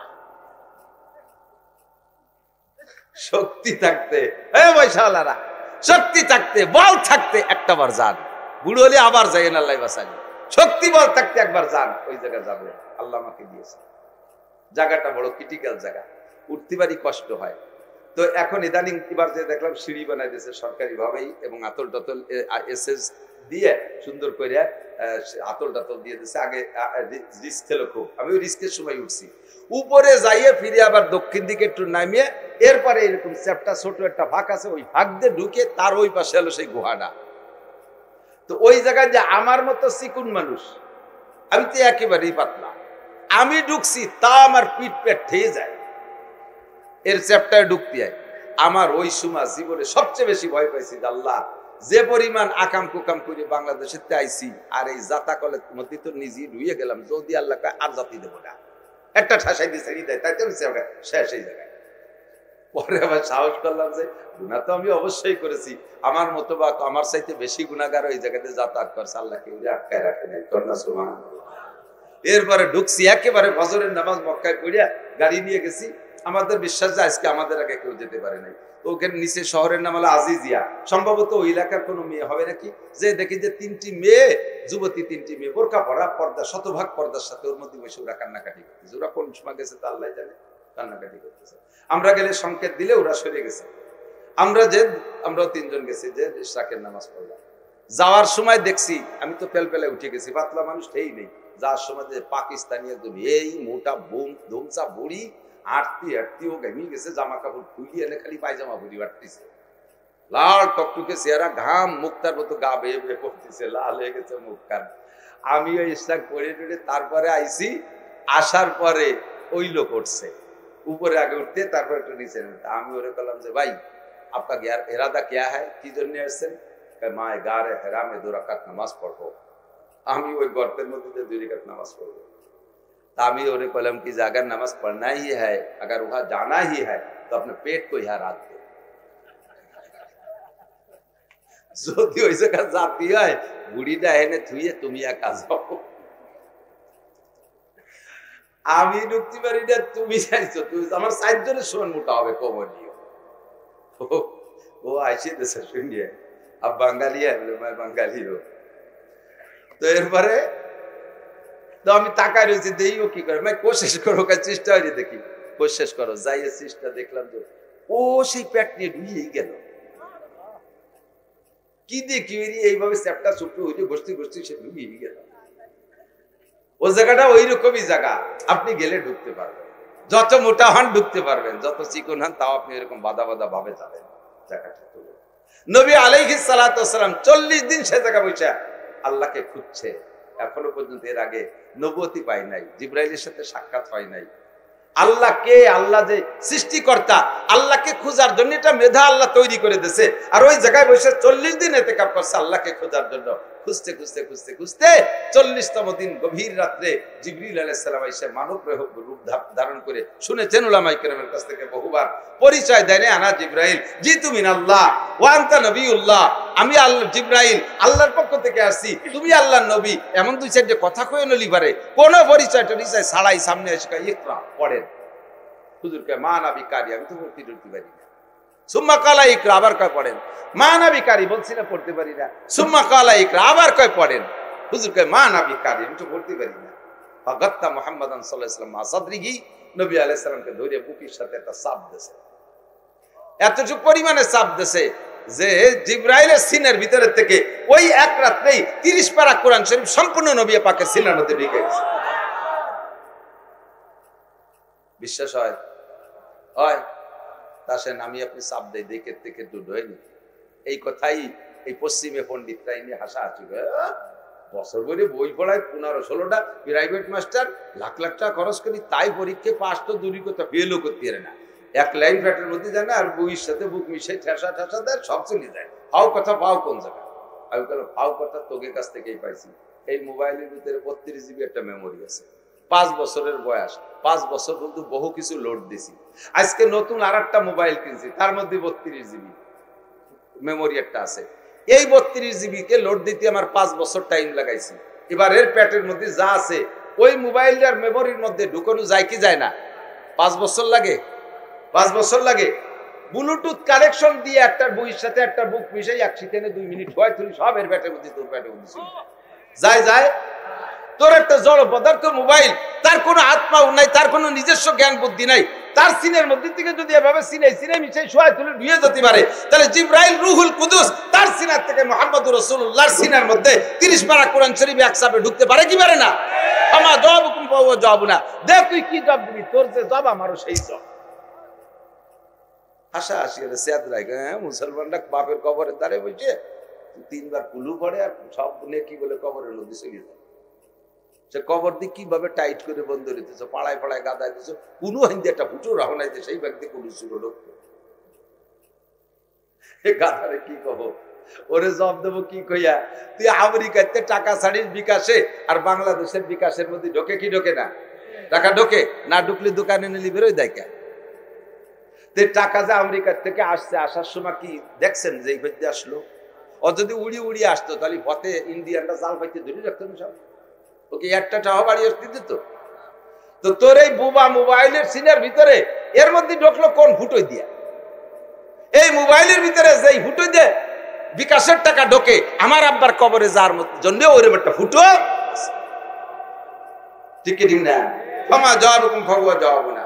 জিবরাইল বুকের সাথে যখন মিশে চাপ দিছে, এতটুক জোরে চাপ দিছে যে যেই পরিমাণ চাপ নবী পাক সহ্য করতে পারে, তবে তার ভিতরে কষ্ট হয়ে গেছে খুব বেশি, হুজুরের সারাটা ঘাই হয়ে গেছে। চাপ দিয়ে ছেড়ে দেওয়ার পরে কয় ইকরা পড়েন, এবার নবী বলেন ইকরা বিসমি রাব্বিকাল্লাযী খলাক খলাকাল ইনসানা মিন আলাক ইকরা ওয়া রাব্বুকাল আকরাম আল্লাযী আল্লামা বিল কলাম আল্লামাল ইনসানা মা লাম ইয়ালাম। তাৎক্ষণিক 5টা কথা মুখ দিয়ে বের হইছে, বাকি সব সিনার মধ্যে রয়ে গেছে। ওই রাত্রে পুরো 30 পারা কোরআনের হাফেজ হয়ে গিয়েছিলেন নবী পাক, যার প্রমাণ হলো নবী পাক বলেন আমি নবুয়তি পাওয়ার পরে যতটা রমজান পেয়েছি, প্রত্যেক রমজানে পুরো 30 পারা কোরআন শরীফ আমি জিবরাইলের সাথে দাওর করতাম।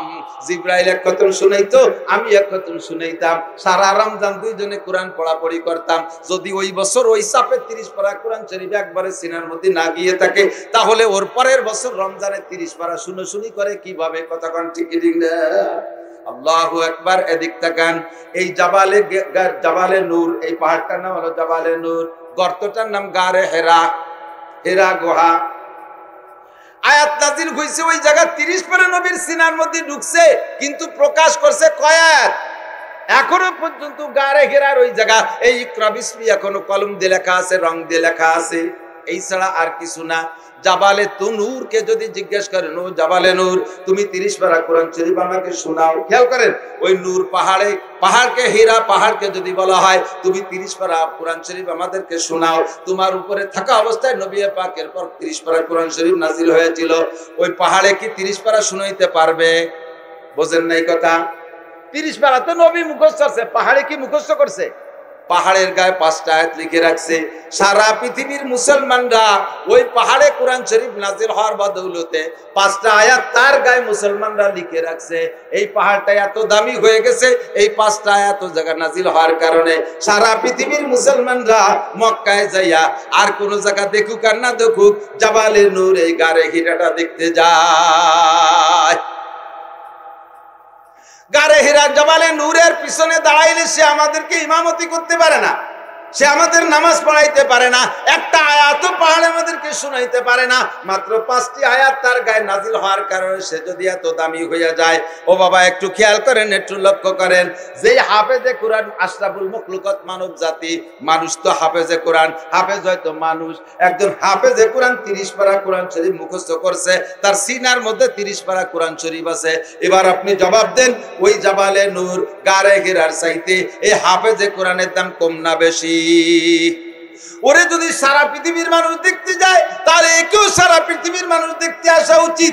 ওকে যে পরিমাণ সম্মান করা দরকার, হাফেজে কোরআনকে তার চাইতে বেশি সম্মান করা উচিত। কিন্তু দুঃখের বিষয় হলো আমরা গারে হেরা জাবালে নূরকে সম্মান করি, তারে অসম্মান করতে বলছি তা আবার বুঝবেন না। তার সম্মান তার জায়গায় ঠিক আছে, দুঃখের বিষয় হলো হাফেজকে সম্মান করি না, আলেমকে সম্মান করি না। 30 পারা কোরআন শরীফ সিনার মধ্যে করে বহন করে নিয়ে বেড়াইতেছে, সেই কোরআনের ওসিলায় কত দামি হয়েছে এসেছে। আল্লাহ পাক রব্বুল আলামিন আরশে আজিমের মালিক বলেন, ইন্না আরাদনাল আমানাতা আলাস সামাওয়াতি ওয়াল আরদ। হে দুনিয়ার মানুষ, কোরআনের সম্মান তোমরা বুঝলে না। এই কোরআনকে লৌহে মাহফুজ থেকে ছুটাইয়া মুহাম্মদুর রাসূলুল্লাহর কাছে প্রেরণের আগে, নাজিল করার আগে আমি কোরআনকে বলেছিলাম, ও কোরআন, তোকে একটু এই জায়গা থেকে এক জায়গায় স্থানান্তরিত হতে হবে, একটু পোস্টিং করতে হবে। জি আল্লাহ, কেন, কোন জায়গায় যাব? কয় যাবা, তোমাকে দুনিয়ায় পাঠাবো। লৌহে মাহফুজে কোরআনের জবান খুলে কয়, আল্লাহ, আমার পাশে আরো 3খানা আসমানি কিতাব লেখা ছিল, তাওরাত জাবুর ইনজিল সহ 103খানা কিতাব আমার পাশে আরো ছিল, এই কোরআন বাদে। সবগুলো কিতাব কি তুমি একে একে জমিনে পাঠিয়ে দিয়েছো?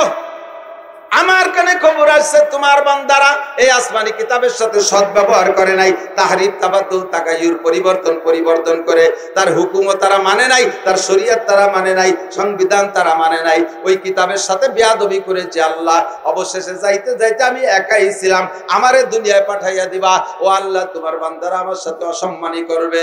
রব্বুল আলামিন, তোমার বান্দারা আমাকে মর্যাদা দিবে না, আমারে পড়বে না, সম্মান শ্রদ্ধা করবে না, আমার সাথে অপমানজনক আচরণ করবে, তুমি আমারে দয়া করে পাঠাইও না। আল্লাহ পাক বলেন, ও কোরআন তুই যা, ইন্না নাহনু নাযালনা যিকরা। তুই তো যাইতে চাইতেছিস না, আমি তোরে দুনিয়ায় পাঠাই। ইন্না নাহনু নাযালনা যিকরা ওয়া ইন্না লাহু লাহাফিজুন। আগের কিতাব পরিবর্তন করছে, কিন্তু কোরআন তোকে কেউ পরিবর্তন করতে পারবে না। তোর হেফাজত আর সংরক্ষণের দায়িত্ব আমি আল্লাহর হাতে। ঈসা আলাইহিস সালামের ইনজিল 570 বছরের ভিতরে পরিবর্তন হয়ে গেছে, অরিজিনাল ইনজিল নাই। মুসা আলাইহিস সালামের তাওরাত 1000 বছরের ভিতরে পরিবর্তন হয়, নষ্ট করে ফেলাইছে নাসারারা, ইহুদিরা আর নাসারারা, খ্রিস্টানরা ইনজিল কিতাবকে পরিবর্তন করে ফেলাইছে। আজ থেকে 1500 বছর আগে কোরআনে কারীম দুনিয়ায় আসছে। ও দোস্ত, এই কোরআনের কি একটা হরফও পরিবর্তন হইছে? একটু কথা কর না। নুক্তা, জের জবর পেশ, দাড়ি কমা সেমিকোলনি, প্রশ্নবোধক চিহ্ন, কোনো কিছু পরিবর্তন হয় নাই। কেন হয় নাই? সারা দুনিয়ার সবার এখন আন্দোলন দোস্ত, ইনজিলকে ধ্বংস করা নয়, তৌরাতকে ধ্বংস করা নয়, জবুরকে ধ্বংস করা নয়। ইহুদিদের পিছনে কেউ লাগে নাই, নাসারাদের পিছনে কেউ লাগে নাই, হিন্দুদেরকে ধ্বংস করার পিছনে কেউ লাগে নাই, ওই চায়না আর রাশিয়ার বুদ্ধদেরকে ধ্বংস করার পিছনে কেউ না। যত গোষ্ঠীর নাম বললাম, সমস্ত গোষ্ঠী ঐক্য হইয়া একই মাত্র আন্দোলন, কোরআন নিধন আন্দোলন, ইসলাম নিধন আন্দোলন, মুসলিম নিধন আন্দোলন। কথা বলেন ঠিক না?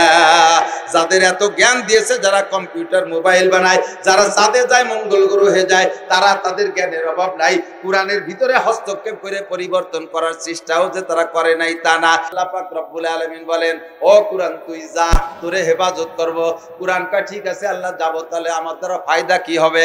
আল্লাহ পাক বলেন, জালিকাল কিতাবু লা রাইবা ফি হুদাল লিল মুত্তাকিন শাহরু রমাদান আল্লাযী উনজিলা ফীহিল কুরআন হুদাল লিন-নাস। হুদাল লিন-নাস ওয়া বাইয়িনাতিন মিনাল হুদা ওয়াল ফুরকান। হে কোরআন তুই যা, তাড়াতাড়ি যা, দেরি হয়ে গেলে আরো নষ্ট হয়ে যাবে। আমার বান্দারা দুনিয়ায় হিদায়াতের অভাবে কাবা ঘরের মধ্যে 360টি মূর্তি রেখে পূজা করতেছে, তারা 33 কোটি দেবদেবীর পূজা করতেছে, আল্লাহকে খুঁজে পাচ্ছে না। তারা মায়ের সাথে জিনা করতেছে, জীবিত কন্যা সন্তানকে তারা দাফন করে দিচ্ছে মাটির ভিতরে। এত বর্বর, এত নোংরা, এত নিচে নেমে গেছে। তাদেরকে পথ দেখানোর জন্য হুদাল লিন-নাস, গোটা মানব জাতির পথ প্রদর্শনের জন্য তুমি যাও। আমার বান্দাদেরকে, আমার আল্লাহ ভোলা বান্দাদেরকে আল্লাহ ওয়ালা বানানোর জন্য তোমারে পাঠাই।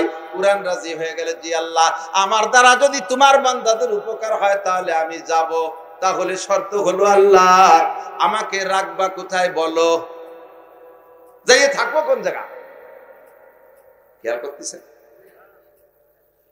আল্লাহ পাক রব্বুল আলামিন কয় রাখো। ছুটানোর আগে 3 জায়গা আগে প্রস্তাব দেয়, কিরা রাজি হয়। সর্বপ্রথম আল্লাহ 7 আসমানকে বললেন, ইন্না আরাদনাল আমানাতা আলাস সামাওয়াত।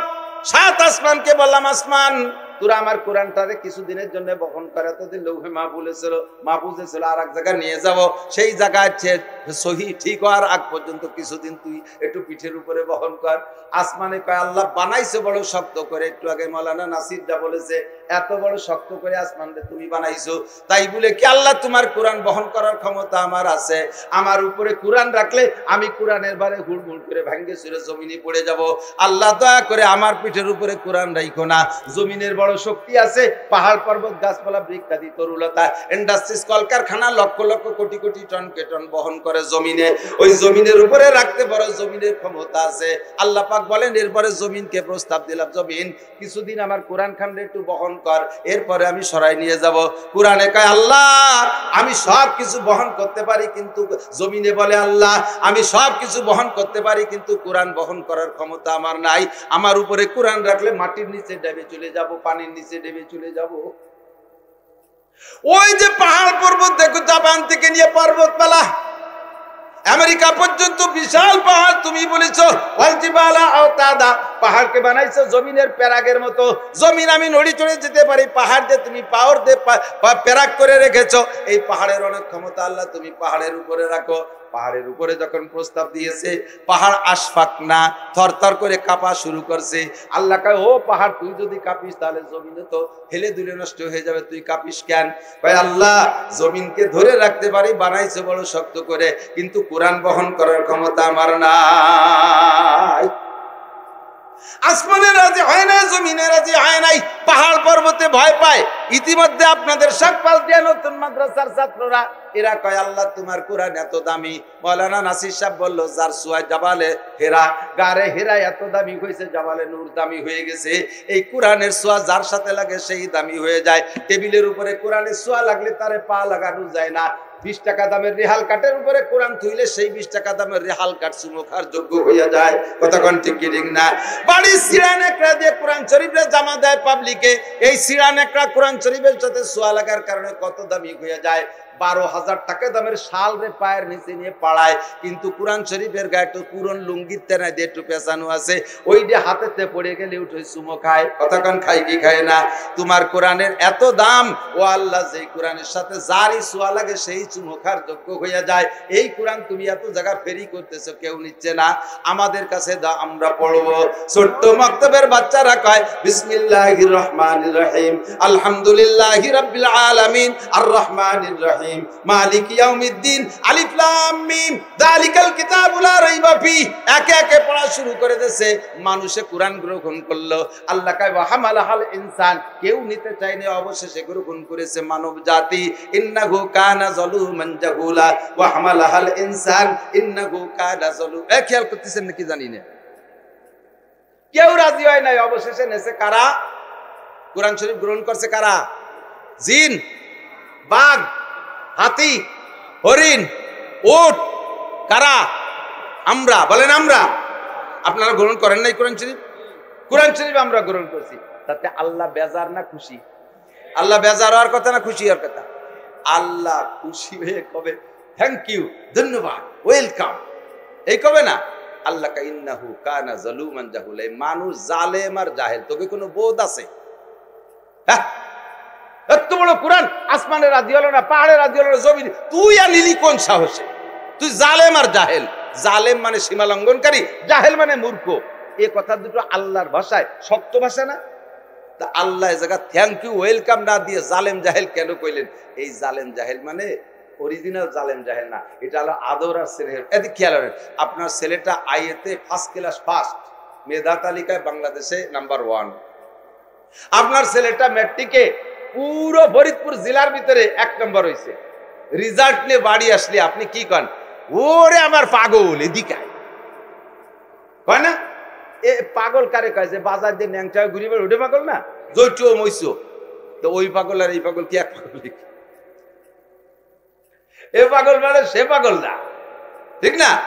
অনেক সময় আমরা খুশির ঠেলায় একটু শক্ত করে বেলায় দিই। হারামজাদা কই না? হারামজাদা, হারামজাদা মানে কি? যার সন্তান মানে জারির বাচ্চা। যার সন্তান করলে ভালো হয় না, ভালো বোঝা যায় না। হারামজাদা মানে জারির বাচ্চা। বাংলা কয় না এরকম? নিজের ছেলে এত বড় বল মাছ একটা জাল খেয়ে ধরে নিয়েছে নদীতে, আব্বা কয় এ হারামজাদা, কোথায় পাইছি? কি কইছে কান্দি? এ জারির বাচ্চা এত বড় মাছ কোয়ানে পাই? এই জারির বাচ্চা মানে সেই জারির বাচ্চা না। এটা হলো খুশির ঠেলায় এরকম কয়ে বেলায় দেয়, শক্ত একটা কথা। আল্লাহ পাক রব্বুল আলামিন কয় এই কোরআন এত দামি, আসমান জমিন পাহাড় পর্বত কেউ নিল না, তোরা নিয়ে ফেলেছিস। আরে আমার জালেম জাহেল পাগল, যদি বুঝতি যে কোরআনের এত ওজনতালি নীতি নেই, আচ্ছা নিছিস যখন, তোর ভিতরে আমি থাকার ব্যবস্থা করে দিচ্ছি, কোরআন রাখার ব্যবস্থা করে দিচ্ছি। বুজুর্গ দিন বলেন কুলুবুল মুমিনে আরশুল্লাহ, কুলুবুল মুমিনে আরশুল্লাহ। আল্লাহু আকবার। আল্লাহর আরশের পাশে লৌহে মাহফুজের মধ্যে কোরআন ছিল, সেই কোরআন মানুষের সিনার মধ্যে এসে দাঁড়াইছে। আল্লাহ মুমিনের সিনাকে লৌহে মাহফুজের সমপরিমাণ মর্যাদা দিয়েছে, রাখার ব্যবস্থা করে দিলেন, রাখার ব্যবস্থা। আর সিনার মধ্যে ছাড়া থাকারও জায়গা নাই। এদিক তাকান, খেয়াল করেন, এক বোতলে ঘি আছে, 1 কেজি ঘি। এখন অনেকদিন বোতলের বয়স পুরনো হয়ে গেছে বিদায় নতুন ভালো একটা বোতল কিনে আইনা নিয়ত করছেন যে এই পুরনো বোতলে আর ঘি রাখবো না। এখন এই আগের যে বোতলে যে ঘি রয়েছে, বোতলটা পুষ্টি পুষ্টি হয়ে গেছে, ধরিয়ে নেন কথার কথা, উদাহরণস্বরূপ বলতেছি। এখন এই ঘিরে পাল্টাইয়া আর একটা বোতলে রাখবেন, সেই বোতলটা আলকাতরার বোতল হলে ভালো হয় না? কথা কয় না? চিটেগুড়ির বোতল, কেরাসিনের বোতল, কমপক্ষে আর একটা ঘির বোতল হতে হবে, আর একটা গির বোতল হতে হবে, না হলে কমপক্ষে নতুন একটা খালি বোতল হতে হবে, ঠিক কিনা? এই কোরআন ছিল লৌহে মাহফুজের বোতলে, সেই জায়গা থেকে সেই কোরআনটা আল্লাহ ট্রান্সফার করে স্থানান্তরিত করে রাখবে যেই বোতলে, সেই বোতলটাও লৌহে মাহফুজ পরিমাণ সমপরিমাণ মর্যাদা হতে হবে, নইলেও জায়গা রাখা সম্ভব না।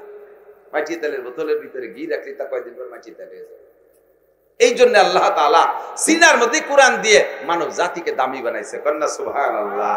একটু অন্তর থেকে স্বীকার করেন তো, কোরআনওয়ালা দামি না বেকুরআনওয়ালা দামি? সত্যি কথা কইছেন?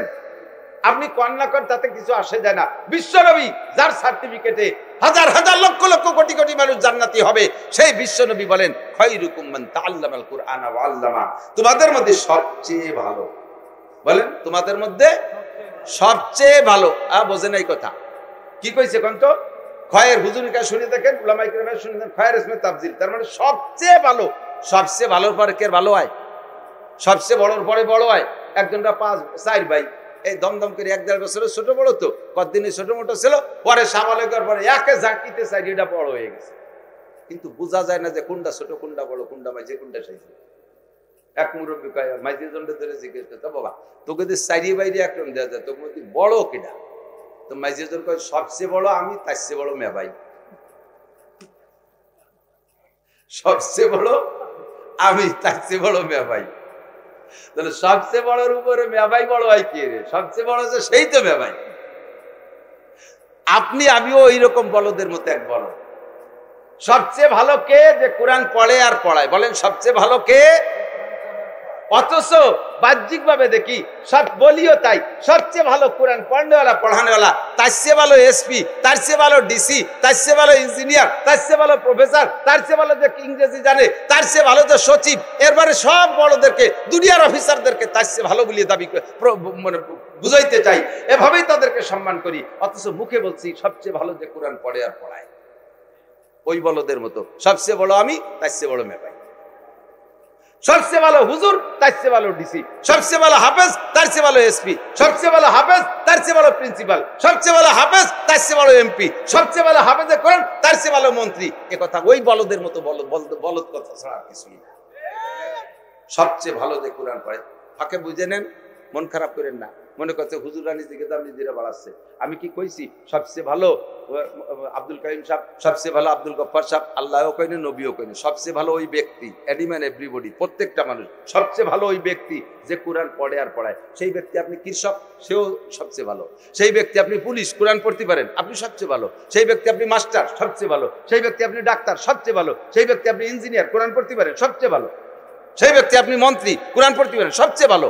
আপনার বলা হয়নি যে হাফেজ মাওলানা হইতে হবে, যার মধ্যে কোরআন আছে সেই সবচাইতে ভালো। ঠিক কি ঠিক না? আর একটু বুঝে নেন, হুজুর বলেন এই কোরআন পড়নে এলাকায় হাসরের মাঠে কি মর্যাদা দেওয়া হবে? তারে কোরআন শরীফ বলা হবে যে পড়তে রহো, চড়তে রহো। একটু বোঝেন, খেয়াল করেন। ইকালুল সাহেবুল কোরআন, উলামায়ে কিরাম বলে তাকে হাফেজে কোরআন 6666 তালা দালানে উঠবে না, আপনারাও উঠবেন, আপনারাও উঠবেন 6666 তালা দালানে। যদি এক খতম সারা জীবন ভরে দেখিও পড়েন, তাও আপনি 6666 তালা দালান পাবেন। কোরআন পড়িয়ে দেখে এক খতম পড়ে কোরআনের পর আমল করবেন উলামায়ে কিরামের কাছ থেকে শুনিয়ে, বাস আপনি 6666 তালা দালানে উঠবেন। হাসরের মাঠে আল্লাহ আপনাকে হাফেজে কোরআন বানায় দেবেন। পাইলাম কোথায়? ইকালুলি সাহিবুল কুরআন। ইকালুল এই কথা কয়, এই কথা কয়, এই ধর এই কথা ধর, এই যে গেছে লাঠি নিয়ে সেই সাথে কুরআন, এই ইকালুলি হাফিজুল কুরআন, ইকালুলি মাওলানাল কুরআন, ইকালুলি মুফাসসিরুল কুরআন এ বলে নাই, ইকালুলি সাহিবুল কুরআন। এদিক এদিক বোঝেন, কুরআন ওয়ালাকে বলা হবে। কাকে? কুরআন ওয়ালাকে। বুঝেন?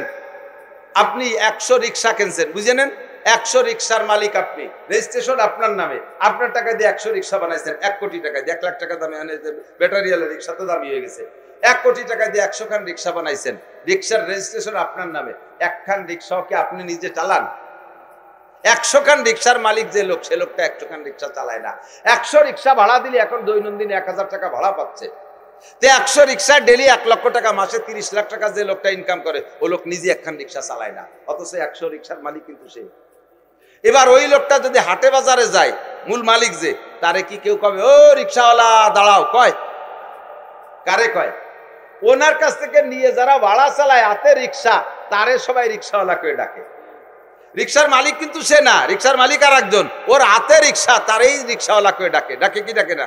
তাহলে দুনিয়ার একখান রিকশার মালিক না হয়ে শুধু আতৈরি গুলি যদি রিকশাওয়ালা হয়, তাহলে কুরআন জবানে পড়নেওয়ালা, কুরআন হাতে করে রাখবে, সেও কুরআনওয়ালা হতে পারে কি পারে না? কাজেই কুরআন তিলাওয়াত করনেওয়ালাকে আল্লাহ তাআলা বলবে ইকালুল সাহিবুল কুরআন, তোমার হাতে কুরআন আছে, তুমি কুরআন পড়েছো, কুরআনকে মুহাব্বত করেছো, তোমার জন্য 6666 তালা দাঁড়া। ফাঁকে আপনারা পাবলিক যারা আছেন না, আপনাদের একটা সুযোগ দিয়ে দিচ্ছে রসুল, যারা পাবলিক হাফেজ না, কোনো মতে গ্যায় ডেকড়ায় একটু পড়তে পারে, আপনারা 1 খতম পড়লি 2 খতমের নেকি। এই জায়গা আল্লাহ যা পাশিয়ে করেছে, সমন্বয় করে নাই। সমন্বয়কদেরকে ওই জায়গা আন্দোলনে নামাই দেওয়ার দরকার ছিল, যে সমন্বয় করে গেল। হাফেজে কুরআন যারা, তারা 1 খতম পড়লে 1 খতমের নেকি পাবে, আর পাবলিকই পাবে 2 খতমের নেকি। দেখছেন আপনাকে কত আল্লাহ ডবল করে দিয়েছে। পড়বেন না কোরআন শরীফ? পড়বেন না? পড়বেন। যারা না পারেন তারাও শিখবেন তো। কারা কারা শিখবেন? 6666 তালা দালানে উঠে শখ হয়, তাহলে কোরআন শেখার নিয়ত আছে, মেহনত করবেন তো ইনশাআল্লাহ। মাশাআল্লাহ। 1 খতম পড়লে 2 খতমের নেকি পাবলিক। আমি কইরা বিশ্বনবী বলছেন, যারা এইভাবে কষ্ট করে হুজুর আল্লাহু আজরান, তার 2 খতমের নেকি। কেন? আর হাফেজে কোরআন 1 খতম কেন? হাফেজ সাহেব তার মুখস্থ হয়ে গেছে কোরআন শরীফ, পুরো কোরআন শরীফ এক জায়গায় নিচে ভুড়ি ফেলে দিলে তার কোনো জায়গা গামে না, ফির করে ভুড়িয়ে যায়। আমি তো হাফেজ না, তার বড় ভর্তি আয়াতের গুড়া দেখলি শেষ পর্যন্ত আমরা দেয়া লাগে না, পিরাই জায়গায় দেরি কমে গেছে। 1 ঘন্টায় 3 পারা ভর্তি পারি আমি, পাবলিক মৌলবী।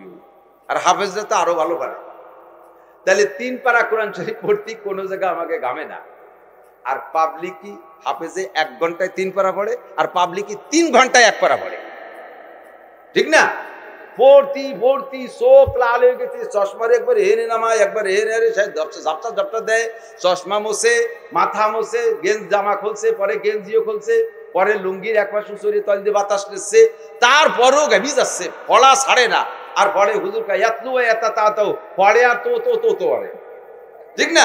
খানিক এজে খানিক মতো আলহামদুলিল্লাহ হিল্লা আলহামদুলিল্লাহ লিল্লাহ লিল্লাহ আলহামদুলিল্লাহ খারজালিল্লাহি রব্বিল আলামিন মা মিম খারজার মাল আলহামদুলিল্লাহ মালিকি ইয়াউমিদ্দিন ইয়াও এই একটু মতো করতে ওর আউলাকের ঘামিয়ে গেছে। ফেরেশতাদেরকে ওরে 2 খতমের নেকি দাও। আল্লাহ হাফেজদের করে তো 1 খতম দাও, কত একই পড়া এলি 1 খতম, উনি 2 খতমের নেকি। এই বাসিয়ালটি কয় যে ওরে পড়ার জন্য 1 খতম, আর গামার জন্য আর 1 খতম। পড়ার জন্য 1 খতম, গামার জন্য 1 খতম। আর হাফেজ সাহেব গামে নাই, জানি খালি 1 খতম পড়ে। এরপরও যদি না পড়ে না 6666 তালা কামাই না, আর করার কিছু নেই। আল্লাহু আকবার। শরফুল মাকানে বিল মাকিন, অবস্থানকারীর কারণে অবস্থানের দাম বাড়ে আর কমে। কোন গ্রামে যদি একটা চোর হয়, একে চোরে পুরো গ্রাম ধরে ফসাই ফেলায়, ঠিক না? ওই গ্রামে কেউ ছেলেও বিয়ে দেয় না, ভাইও বিয়ে দেয় না, চোরের গ্রাম। তো গ্রামে সবাই চোর লিখে, একটা চোর, আন্তর্জাতিক খ্যাতি সম্পন্ন চোর একটা। আবার কোন গ্রামে যদি একজন জজ হয়, একজন বিচারপতি হয়, বাকিরা যত কিসের কাছে রাগাইনি বাগাইনি হোক না কেন, ওই গ্রামের নাম হয়ে যায় জজের গ্রাম। ওই গ্রামে মাইও বিয়ে দিতে চায়, ছেলেও বিয়ে দিতে চায়, ঠিক না? এটা একজন মানুষের আগমনের কারণে এরকম দাম বাড়ে আর কমে। আল্লাহু আকবার। যে গ্রামে যথেষ্ট পরিমাণ মন্দির আছে, ওই গ্রামটা আল্লাহর কাছে খুব প্রিয় না? যে জায়গায় আজকে দুর্গা পূজা হচ্ছে, ওই জায়গাটা আল্লাহর কাছে খুব দামি জায়গা না? আল্লাহ এক করে এলাকা ধরে ফসাই ফেলাইছে। একটা রহমতের ফেরেশতা ওর আসতে বাসতে ঘোরেও না, গিন্নাতে দুধে দুধে সরিয়ে থাকে। ফেরেশতারা যদি বমি হতো তাহলে বমিও অর্থ ধরেছে, কারণ খায় না তার বমি হবে, এটা তো কিছু নাই, ঠিক না? আর আল্লাহর কোরআন লৌহে, খেয়াল করেন এই কোরআন জাবালে নূরে নাজিল হইয়া তারে এত দামি বানাইছে, সে জায়গা যাইয়ে মুখটা জড়াই ধরে চুমো খাই। মক্কা মদিনারে দামি বানাইছে, আল্লাহু আকবার, মদিনার জমিনকে দামি বানাইছে, মক্কার জমিনকে দামি বানাইছে। এই কোরআন শাকপাল দিয়া যদি 5টা মাদ্রাসা হয়, 5টা মাদ্রাসায় কোরআন তিলাওয়াত হবে না? তাহলে 5টা মাদ্রাসায় তিলাওয়াতের ওসিলায় 5টা পয়েন্ট আল্লাহর কাছে এভাবে দামি হয়ে যাবে। আল্লাহ পাক বলেন, লাউ আনজালনা হাযাল কুরআন আলা জাবালিন লারাআইতাহু খাশিয়া লারাআইতাহু খাশিআম মুতাসাদ্দিআম মিন খাশিয়াতিল্লাহ। আল্লাহ, আমি যদি এই কোরআনকে পাহাড়ের উপরে নাজিল করতাম, লারাআইতাহু খাশিআম মুতাসাদ্দিআ, কাঁপতে কাঁপতে ভয়ে থরথর করে ঢুলে পড়তো, হেলি পড়তো দেখতে। এই কোরআন তোমাদের কাছে নাজিল করেছি, কোরআনে তোমাদের দামি বানাই দিয়েছে, বলেন সুবহানাল্লাহ। কোরআন ঢুকে আমারে দামি বানাইছে, কোরআন ঢুকে আমি বলি এদিক টাকা, আমি নিজেই আত্মগর্বে গর্বিত। আমি যদি আলেম না হইয়া একটু কোরআন পড়া না শিখতাম, আমি যদি এই 2-4 লাইন এদিকে না পড়তাম, কোরআনটাকে পেটের ভিতরে না নিতাম, তাহলে আপনারা আমারে কে চিনতেন? আমার গোপালগঞ্জে আমার সাথে হ্যান্ডসাম বডি ফিটের বহু পুরুষ আছে না নাই? এখন সে গোপালগঞ্জ ধৈর্যই এত দাগি হয়ে গেছে যে গোপালগঞ্জের পরিচয় দিতে ভয় লাগে। বড় বড় পাকা পাকা বেটারা, প্রধানমন্ত্রী ছেলে এক সময় কত কাল লম্বা টাইম ধরিয়া, এখন তার নামও কেউ শুনতে চায় না, ঠিক না? কত বড় বড় অফিসার, পুলিশের আর্মির বড় বড় অফিসার, ইঞ্জিনিয়ার, ডাক্তার, বিজ্ঞানী, সচিব, মহাসচিব, কত সচিব হয়ে যায়, কয়জন চেনেন? কারে চেনেন? এক শেখ হাসিনা ছাড়া আর কারে চেনেন? কত দেই যারা রাজনীতি করেন 2-1 এমপি টেম্পিরে চিনতে পারেন, আর কারে চেনেন? আল্লাহর রহমতে, আল্লাহর ফজলে সকলের কাছে পরিচিতি পেয়েছি। আর কোন সার্টিফিকেট যোগ্যতা নয়, একমাত্র একটু কোরআনের ওসিলায়, কথা কোন ঠিক কিনা? ফজলুল করিম সরমুনের পিসাব, ওই সরমুনের সরের উপরে এমন একটা মানুষ, এই হাফসিদের মতো টুপি 2-4টে দাড়ি, কালো একটা মানুষ, ঠোঁট দুটো মোটা, স্বাস্থ্য ভিড়ো ভিড়ো মোটা, আর পোশাকের কোনো ডক নাই। এই মানুষটার মধ্যে কোরআন ঢুকে আল্লাহ তাআলা তাকে কত দামি বানাইছে, বাংলার লক্ষ লক্ষ মানুষ তার জন্য পাগল, ঠিক কি ঠিক না? আর কোন সার্টিফিকেট নাই এইরকম ভালোবাসা তৈরি করার জন্য, কোন সার্টিফিকেটে কাম, ঠিক কি না? আমাকে আপনাকে আল্লাহ তাআলা এই গ্রামে কোরআনের প্রতিষ্ঠান করার তৌফিক দিয়েছেন, সেই জন্য গ্রামের এই অংশটাও দামি হয়েছে। আমার ভাই, আমার বন্ধু হযরতুল আল্লাম হযরত মাওলানা লিয়াকত আলী সাহেবের ওই পাশে মাদ্রাসা আছে, ওই পাশে নাকি? এই পাশে, দক্ষিণ পাশ না? দক্ষিণ পাশ নাকি? পূর্ব পাশ না কোন পাশে? দক্ষিণ পাশ। ওটাও আমাদের সকলের মাদ্রাসা, কথা কন? কোনটা আলাদা যুদ্ধ নাকি?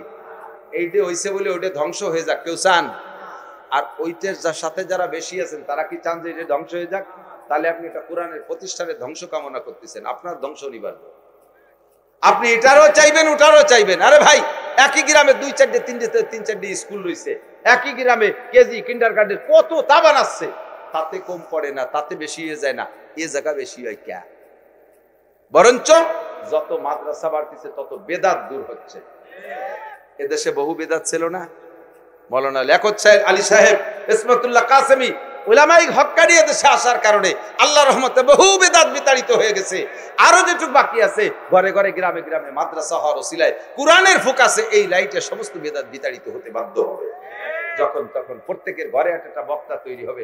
আপনার একটা ছেলে লিয়াকত, আপনার একটা ছেলে ইসমাতুল্লাহ কাসেমি, আপনার একটা ছেলে হেলাল উদ্দিন, আপনার একটা ছেলে এগিয়া মাহমুদ, আপনার একটা ছেলে জাফর আহমদ সাহেব, আপনার একটা ছেলে কে বলে শামসুল হক সাহেব। এইরকম ঘরে ঘরে বড় বড় হক্কানি আলেম হয়ে গেলে কমপক্ষে ওই বাড়ির মধ্যে বেদাত থাকতে পারবে, ওই পাড়ায় বেদাত থাকতে পারবে না। আর বেদাতে মানুষকে এমন ধ্বংস করে, বেদাতে জাহান্নামের দিকে টানে, জান্নাতের লোভ দিয়ে, জান্নাতের প্রলোভন দিয়ে জাহান্নামের দিকে টানে বেদাতে। আমাকে আপনাকে বুঝতে দেয় না, আমাকে আপনাকে বুঝতে দেয় না। আল্লাহর কোরআনের সাথে থাকবো তো, এ নিয়ে আমি দামি হব তো।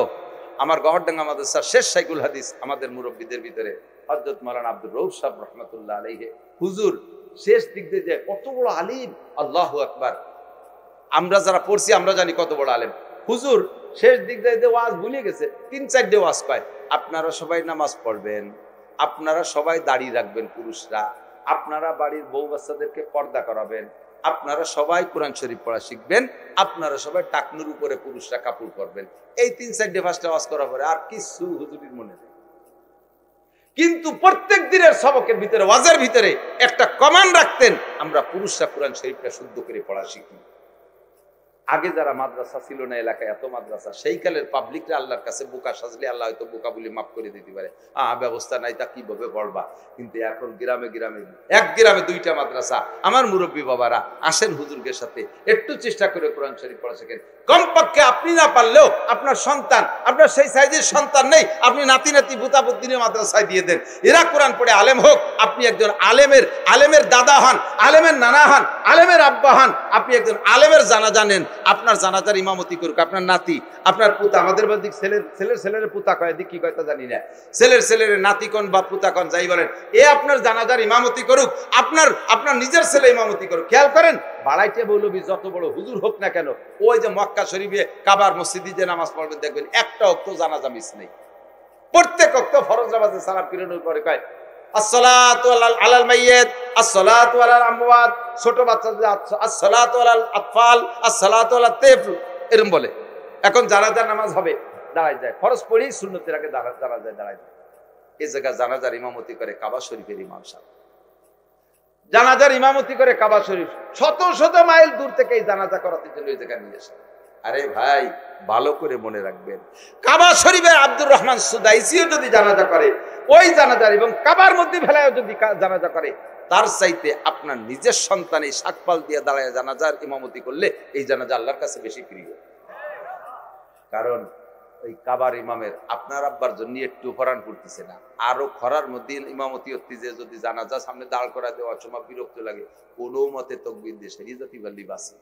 আর আমার ছেলে যদি আমার জানাজার ইমামতি করে, তখন প্রত্যেক তকবীরে যে কান্নাটা তার নাক দিয়ে মুখ দিয়ে বের হবে, এলাকার গাছপালা সব আকাশ পাতাল পর্যন্ত কাঁদতে তালে থাকবে, ঠিক না? সে তকবীর বলে আর চোখ দিয়ে পানি পড়ে, এই তকবীরে পুরো মাঠ ধরে কাঁদবে। এই চোখের পানিওয়ালা জানাজা আর বাড়াইতে মৌলবীর শূন্য চোখের জানাজা এক দরে বিক্রি যায় না। কাজে এর একটা ইমাম আপনার সন্তান হোক, চান? মিথ্যে কথা, কে চান একটু হাত দেখাবেন। আপনার সন্তান ইমাম হোক। হাই স্কুলে পড়লে তো ইমাম হয়, কলেজে পড়লে ইমাম হয়, ইমামতির জন্য এই জায়গা পড়া লাগে, ঠিক না? সব যদি হুজুরে ইমাম হয় শেষে না, আমি তা করছি না। এই জায়গা পড়াইয়া তারে কোরআন শিক্ষা দেন, নুরানি প্রশিক্ষণটা দিয়ান, শুদ্ধ করে কোরআন শরীফ পড়া শিখুক, শরীয়তের মাসলা সব শিখুক, এরপরে IA BA MA BCS pass করুক, বড় ডাক্তারি। আমার গোপালগঞ্জের ডিসি সাহেব, সে জানাজা পড়ানোর যোগ্য ইমাম। ডিসি জানাজায় পড়াইতে পারে, বড় বড় মুহাদ্দিসদেরকে পিছে রেখে ইমামতি করে নামাজ পড়াইতে পারে আমার গোপালগঞ্জের ডিসি। সে তার আব্বার জানাজা পড়াইতে পারে। আপনার সন্তানরা হোক ডাক্তার, ইঞ্জিনিয়ার, বিজ্ঞানী হোক, কোনো সমস্যা নেই। রাজি আছেন তো ইনশাআল্লাহ? শুধু আপনারা টাকা দেবেন। আর বাইরের ছেলে আমি পিরাই দেখছি, যারা মাদ্রাসা করে বড় বড় ধনী লোকরা, তারা মাদ্রাসায় করে লাখ লাখ কোটি কোটি টাকা দিয়ে মাদ্রাসা করতেছে, বাইরের ছেলে পেলেরা এসে পড়িয়ে যাচ্ছে, নিজেকে গুলো স্টার্টিং বাম দিক স্কুল কলেজে করে। আল্লাহ কয় তুমি মাদ্রাসা করছো নাম কলানোর জন্য, তুমি দিনের জন্য যদি মাদ্রাসা করি তবে তোমার কটারের মধ্যে দাও না কে? কতক্ষণ তোমার কটারের মধ্যে দাও না কে? তোমার কটার স্টার্টিং কলেজের দিক, আর বাইরের গুলো এসে তিনটা পড়বে, তুমি টাকা দিয়ে পড়াবা, ফাঁকি দিয়ে টাকি বাদায় নিয়ে যেতে চাও, আল্লাহরে ফাঁকি দিয়ে টাকি বাদায় নিয়ে যেতে চাও। মাদ্রাসা যারা করছেন ওই পরিবারের ফ্যামিলির, প্রত্যেকের ফ্যামিলি থেকে এক একটাই মাদ্রাসার জন্য কমপক্ষে আসে। আপনারা একমত? আপনারা স্থানীয় যারা আছেন দেবেন তো মাদ্রাসায় ছেলেদের, ঠকবেন না এবং মেধাবী যারে দেবেন, ওই বলদ যারে দেবেন না। আটা দেওয়ার রাস্তা দিয়ে চলে যায় খালের মধ্যে, আবার তুমি হক্কানি হুজুর হইয়া আসো। যেটা প্রাইভেট মাস্টারের মাথা বেচ দিয়ে বড় ভাটা ফেলাই দিছে, সেই ডেরে দেশে যাও বা তুমি হুজুর হইয়া আসো। ও এসে এ জায়গায় হুজুরির মাথা ফাটাই দেবে।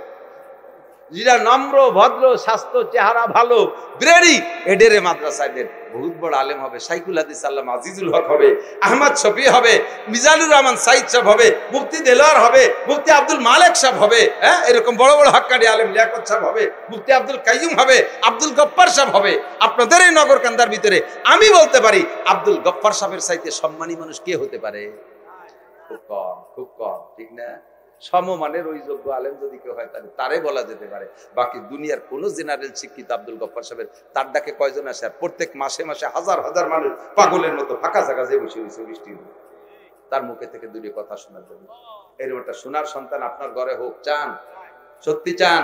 তাহলে 1 নম্বর কালেকশন হলো এখানে দেবেন। আপনি জীবন ভরে সরকারি চাকরি করেন, এদিক দেখান, সরকারি চাকরি করছেন, খুব জরুরি একটা কথা খেয়াল করবেন। সরকারি চাকরি করছেন জীবন ভরে, মাদ্রাসার বিপক্ষে যারা, তারা একটা হাত দেখান তো মোহাম্মতের সাথে। বিপক্ষে মাদ্রাসার বিপক্ষে কেউ আছে নাকি? মাদ্রাসার পক্ষে কার একটা হাত দেখাবেন আল্লাহর রাস্তায়। অন্তর থেকে হাত জাগাইছেন, আল্লাহ কবুল করুন। বিপক্ষের লোকটারে আমি বাছাই করতে পারবো। আমার বয়ান শেষ হওয়ার আগে যে লোকটা আটা দেবে ওই লোকটা বিপক্ষে, আমি ডেকে দেখাবো। ওই যে মোদির দলের একজন যায়, বছর ভরিয়ে তারে খেপাই নিয়ে বেড়ানো হবে। যে হাঁটা দেবে তারে একমাত্র পেশাব আসলে 1 আঙ্গুল দেখাবেন। আমি বুঝবো যে মাদ্রাসায় 1 মণ পিএস দেবে। 1 মণ পিএস দিয়ে যাইয়ে পেশাব করে পেশাবখানে শুয়ে থাকেন কি আপনার এটা হিউট হবে না। মিথ্যে কথাকে আঙ্গুল দেখায় চলে গেলে ডায়াবেটিস হবে। আল্লাহ সবাই সুস্থ রাখুক না। এতক্ষণ পারছেন, আর বেশিক্ষণ কষ্ট দেব না। একটা কথা মনে রাখবেন, হাদিস সহি হাদিসের তরজমা আমি বাস্তব উদাহরণ দিয়ে বুঝাই। উদাহরণ রে যুক্তি কয় আমাকে পরিভাষায়, আর যে একটু বেশি কয় তারা যুক্তিবাদী কয়। আমি যে যুক্তিবাদী শব্দটারই এত ঘৃণা করলাম তাই আমার চলিয়ে বইছে গাড়ি। যুক্তিবাদী না করলে কেউ চেনে না, এই জ্বালায় আমি মরিয়ে গেলাম। হিদায়ার মাসালার ভিতরে প্রত্যেকটা মাসালা বর্ণনা করে ওর একটা উদাহরণ পেশ করছে, এর কাছে সুরতে মাসালা। এই সুরতে মাসালাই হলো যুক্তি। তো আমি একটা হাদিসের সুরতে মাসালা পেশ করি। আপনি সরকারি চাকরি করছেন 30 বছর, 30 বছর পর্যন্ত সরকার আপনাকে মোটা বেতন দিয়েছে, ছেলে মেয়ে যা তা নিয়ে প্রত্যেক মাসের টাকায় মাস চলে গেছে, সুদ ঘুষ খান নাই, হারাম খান নাই, জাস্ট বেতনের উপরে নির্ভর করছেন।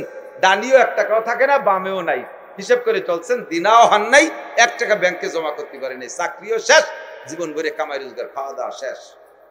সরকার বুঝছে যে লোকটা বড় আমানতদার, তারে যা দিচ্ছি তাই নিয়ে খেয়ে দিয়ে জীবন কাটাইছে। এখন বাকি জীবন রিটায়ার্ডের পরে যদি 15 বছর বাইচে থাকে, এই টাইমটা কি খাবে? তার এনার্জি তো সব আমি রেখে দিছি। কাজেই সরকার গুছাই গাছাইয়া 50 লাখ টাকা আপনারে দিয়েছে, এককালীন 50 লক্ষ টাকা আপনাকে রিটায়ার্ডের সময় দিয়ে দেয়, তাই না? 50 লাখ টাকা। আপনি যদি সচেতন হন তাহলে এই টাকার একরকম ব্যবহার করবেন, অচেতন হলে আর এক রকম করবেন। অচেতন হলে কি করবেন? আর সেই একটা ইরির বলক দেবেন, মেশিন টেশিন পুঁতে টুইতে বলক টলক পার কাটিয়ে সাইজ করে দেবেন। জাস্ট টাইমই ভরায় এমন ধরা ধরছে, ওদিকে তেলের দাম বেড়ে গেছে, ওদিকে মেশিন গুলো নষ্ট হয়। 1-2 সিজন জাতি মেশিন টেশিন বলক টলক বেঁচে টেচে শূন্য, লাস্টে পরে রেখান ভ্যান বেড়াইলে বুড়ো কালে চালায়। অথবা 2-3 মাহিন্দ্র কিনবেন, রোডে দেবেন, ড্রাইভাররা তাহলে কি করবেন? 50 লাখ টাকা শহরের মধ্যে তো জায়গা পাবেন না। শহরের পাশে নিকটে একটু অল্প দামি জায়গা 25 লাখ টাকা বা 20 লাখ টাকা দিয়ে একটা জমি কিনবেন, অল্প একটু জমি। আর 30 লাখ টাকা দিয়ে বিল্ডিং তো হবে না, 30 লাখ টাকা দিয়ে আপনি টিন শেড অল করে 3 ইউনিটের একটা ঘর বানাবেন, যাতে 3 ডে নর্মাল ফ্যামিলিরে ভাড়া দেওয়া যায়। আর শহরের অফিসাররা এই জাতীয় ভাড়া খোঁজে বা ঘর বাড়িতে বসবাস করে চাকরিজীবীরা, আপনি 3 ইউনিট 3 জনের ভাড়া দেবেন, 3-10-কে 30,000 টাকা ভাড়া আসবে। এই 30 লাখ টাকারে কাজে লাগাইলে 3 ইউনিটের একটা বিল্ডিং হবে, 3 দিক দিয়ে 3-10-কে 30,000 টাকা ভাড়া আসবে। বুড়ো কাল পর্যন্ত ছেলে মেয়ের মুখের দিক তাকায় বসে থাকা লাগবে না, কিটা ওষুধের টাকা দেবে, কিটা লুঙ্গি কিনে দেবে, কিটা চাইল্ড ডাইল কিনে দেবে, এ চিন্তা করা লাগবে না। ওই 30,000 টাকা দিয়ে মুছে খাতি পারবেন। আপনি একজন সচেতন ব্যক্তি, কথা বলেন ঠিক কি ঠিক না?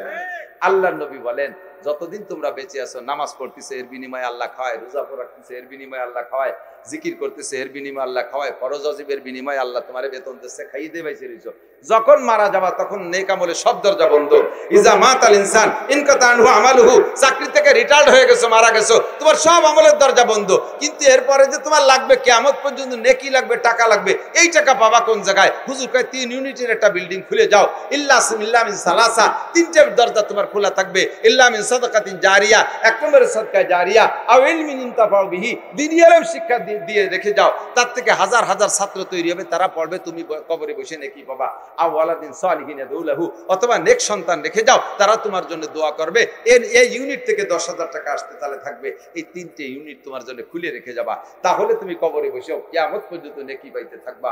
দোস্ত, আজ আছি কাল নাই, জীবন ভরে যে যা কামাই করছেন যদি অডিট নেয়, অডিট করা হয় যে আপনার সারা জীবনে কত টাকা ইনকাম করছেন, হিসেব দেন, পারবেন কেউ? কতক্ষণ পারবেন?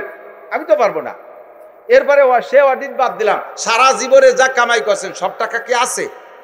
কথা কয় না একটু, সব টাকা আছে? যদি কেউ বলেন যে হ্যাঁ আমার টাকা সব আছে, আমি 1 টাকাও নষ্ট করি নাই, তাহলে বুঝবো যে তুমি ইন্টারন্যাশনাল খ্যাতি সম্পন্ন কিরপিন। তুমি টাকা খরচ করো নাই, খালি কামাই হচ্ছে, সুটো তুমি জমা করে রেখে দিচ্ছ। তো এরকম কেউ কৃপণতা করিও, টিকে থাকা সম্ভব না। আমরা কামাই করছি, খরচ করছি, কামাই করছি, খরচ করছি, সামনে যা ইনকাম করবো তাও থাকবে না, এ কথাও সত্য। টাকা বামানা চাকা, ঘুরতি তালে থাকে, এক দপ্তর থেকে আর রাখাতে যায়, রাখতে পারবো না। তবে 3 ইউনিটের একটা বিল্ডিং খুলে রেখে যেতে হবে, পারা যাবে ইনশাআল্লাহ। 1 নম্বরে সাদকা জারিয়া, আপনাকে আল্লাহ যা তৌফিক দিয়েছে, এলাকাটা পাট পেঁয়াজের এলাকা, পাট পেঁয়াজের এলাকা যথেষ্ট হয়। আরে ভাই খেয়াল করেন, বড় যারা, বড়দের খরচ একরকম, ছোটদের খরচ কিন্তু তার চেয়ে বেশি। বোঝে নাই কথা, খেয়াল করে না। সামনে শীতকাল আসতেছে, শীতকাল আসতেছে, ছোট নবজাতক বাচ্চা যাকে বয়স আজকে এই জন্ম নিচ্ছে শীতের সময়, এরপরে তার পোশাক বেশি লাগে না, ওই বাড়ির বড় মানুষের পোশাক বেশি লাগে। বড় মানুষে 5 বছর আগে জ্যাকেটেরটা কিনছে, ট্রাউজারেরটা কিনছে, আর চাদরেরটা, এই 5 বছর চলতেছে, আরো নিয়ত করছে মরার আগে আর কিনবো না। প্রত্যেক বছর ধুয়ে বাইক সহিত হয়, আবার সামনে বার নামায়, ঠিক না? আর ওই এদাগাদাজিরা কেবল ফুটি বেরোইছে, ওর তো জাইঙ্গেই লাগে 40টি কুটি খেতা। তারপর ওই যে ইদানিং যে যায় একবার ইউজ করে ফেলে, ধরে কি কয় প্যাম্পাস, প্যাম্পাস কিনতে কিনতে বাপের প্যাম্পাস বার হয়ে যাচ্ছে পিছন দিয়ে। কথা কর ঠিক না? তাহলে বড্ডা। আবার খেয়াল করেন, আপনারা সকালে 1 পোয়া চাউলের ভাত, দুপুরে 1 পোয়া চাউলের ভাত, বিকেলে 1 পোয়া চাউলের ভাত, 3 পোয়া চাউলের ভাত, ডাল দিয়ে আলু ভর্তা দেখাচ্ছেন, সব মিলে হিসেব করে দেখেন 50-60টার বেশি না। আর এই ছোট ডারে দুধ যদি কিনে খাতে 800-900 টাকা এক ডাব্বা, আশের বাচ্চার মতো খালি গেলে 3 দিনই 1 ডাব্বা শেষ। তার খাওয়া বেশি লাগে, তার ভরাও বেশি লাগে, কতক্ষণ ঠিক না? কুটি খেতা, বিছেন পাটি, কতটা বেশি লাগে।